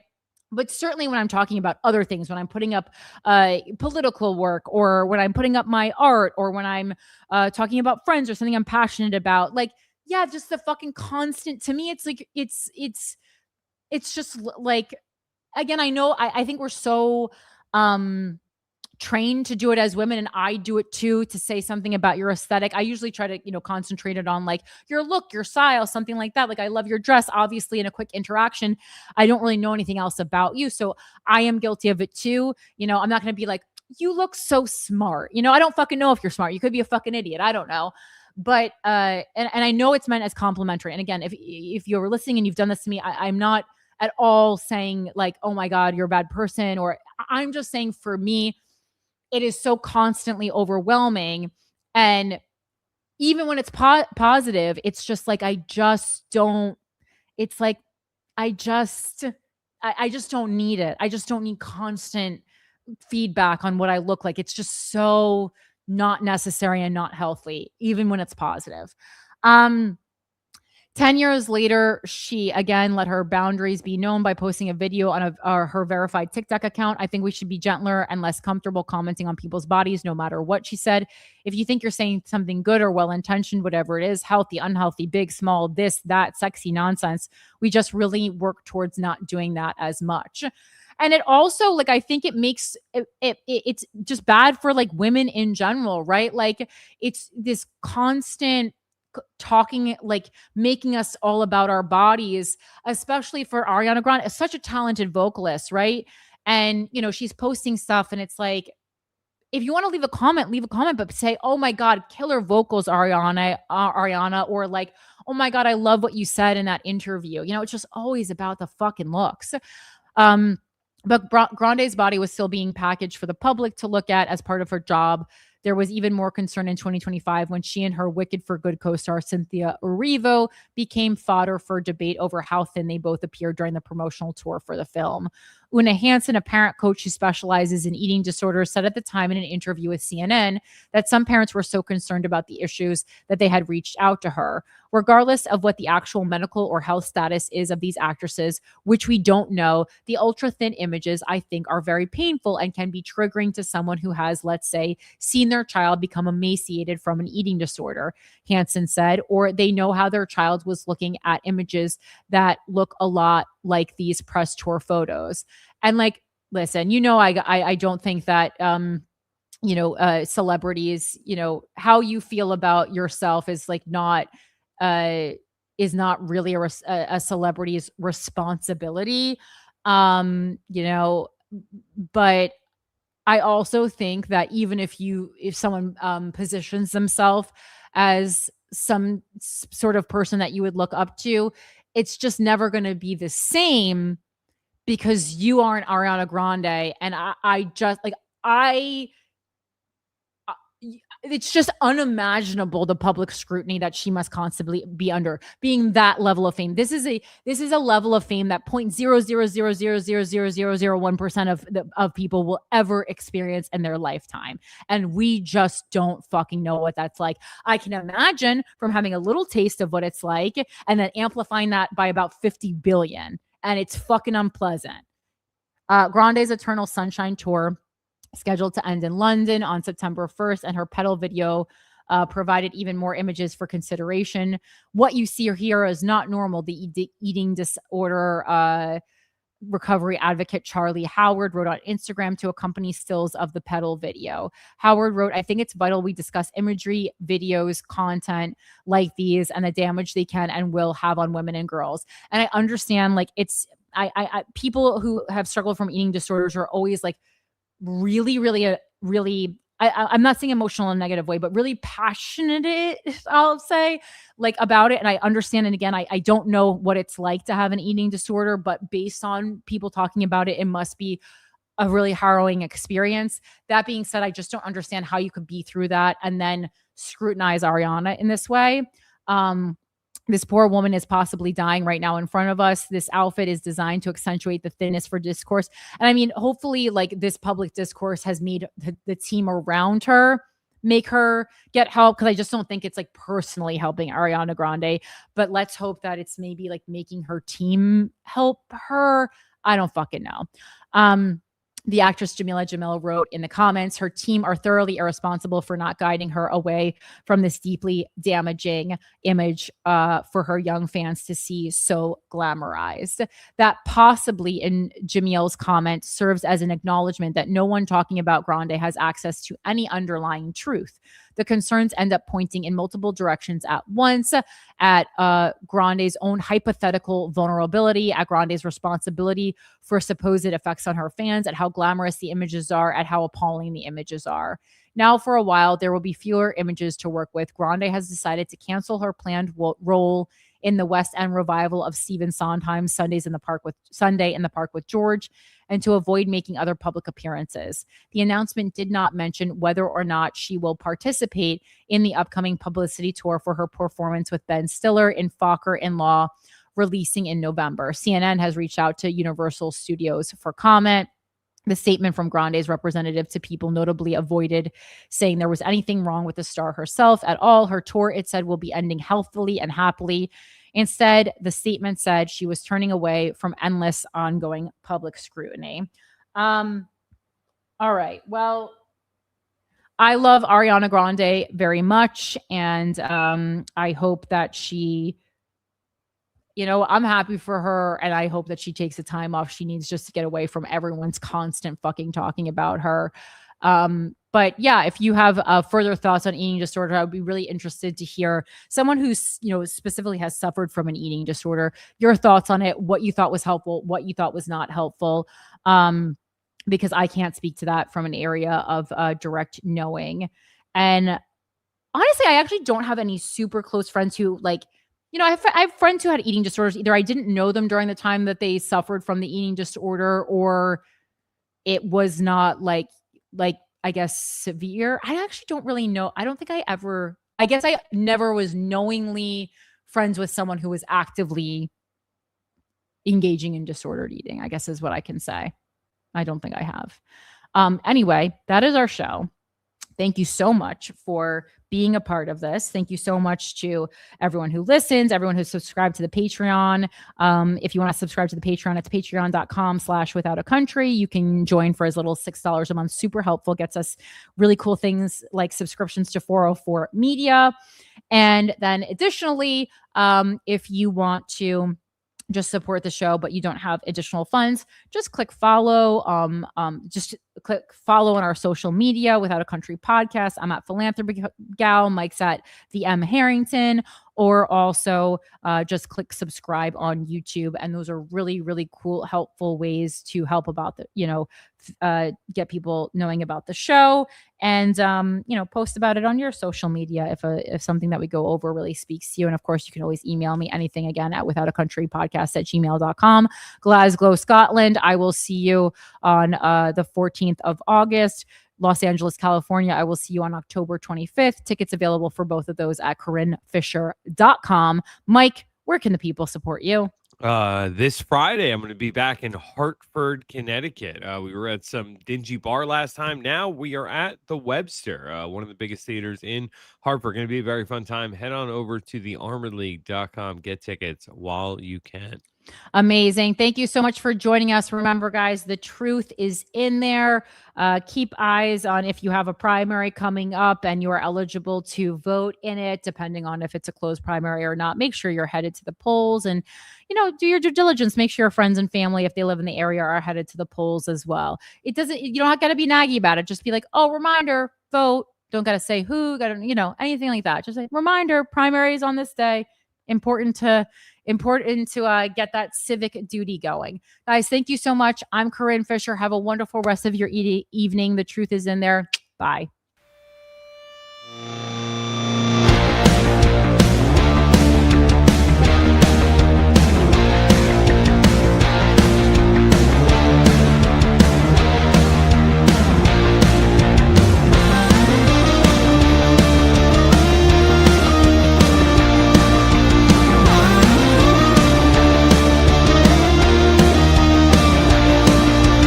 Running from the man, yeah, the madman's coming, yeah, the man's gunning for me tonight.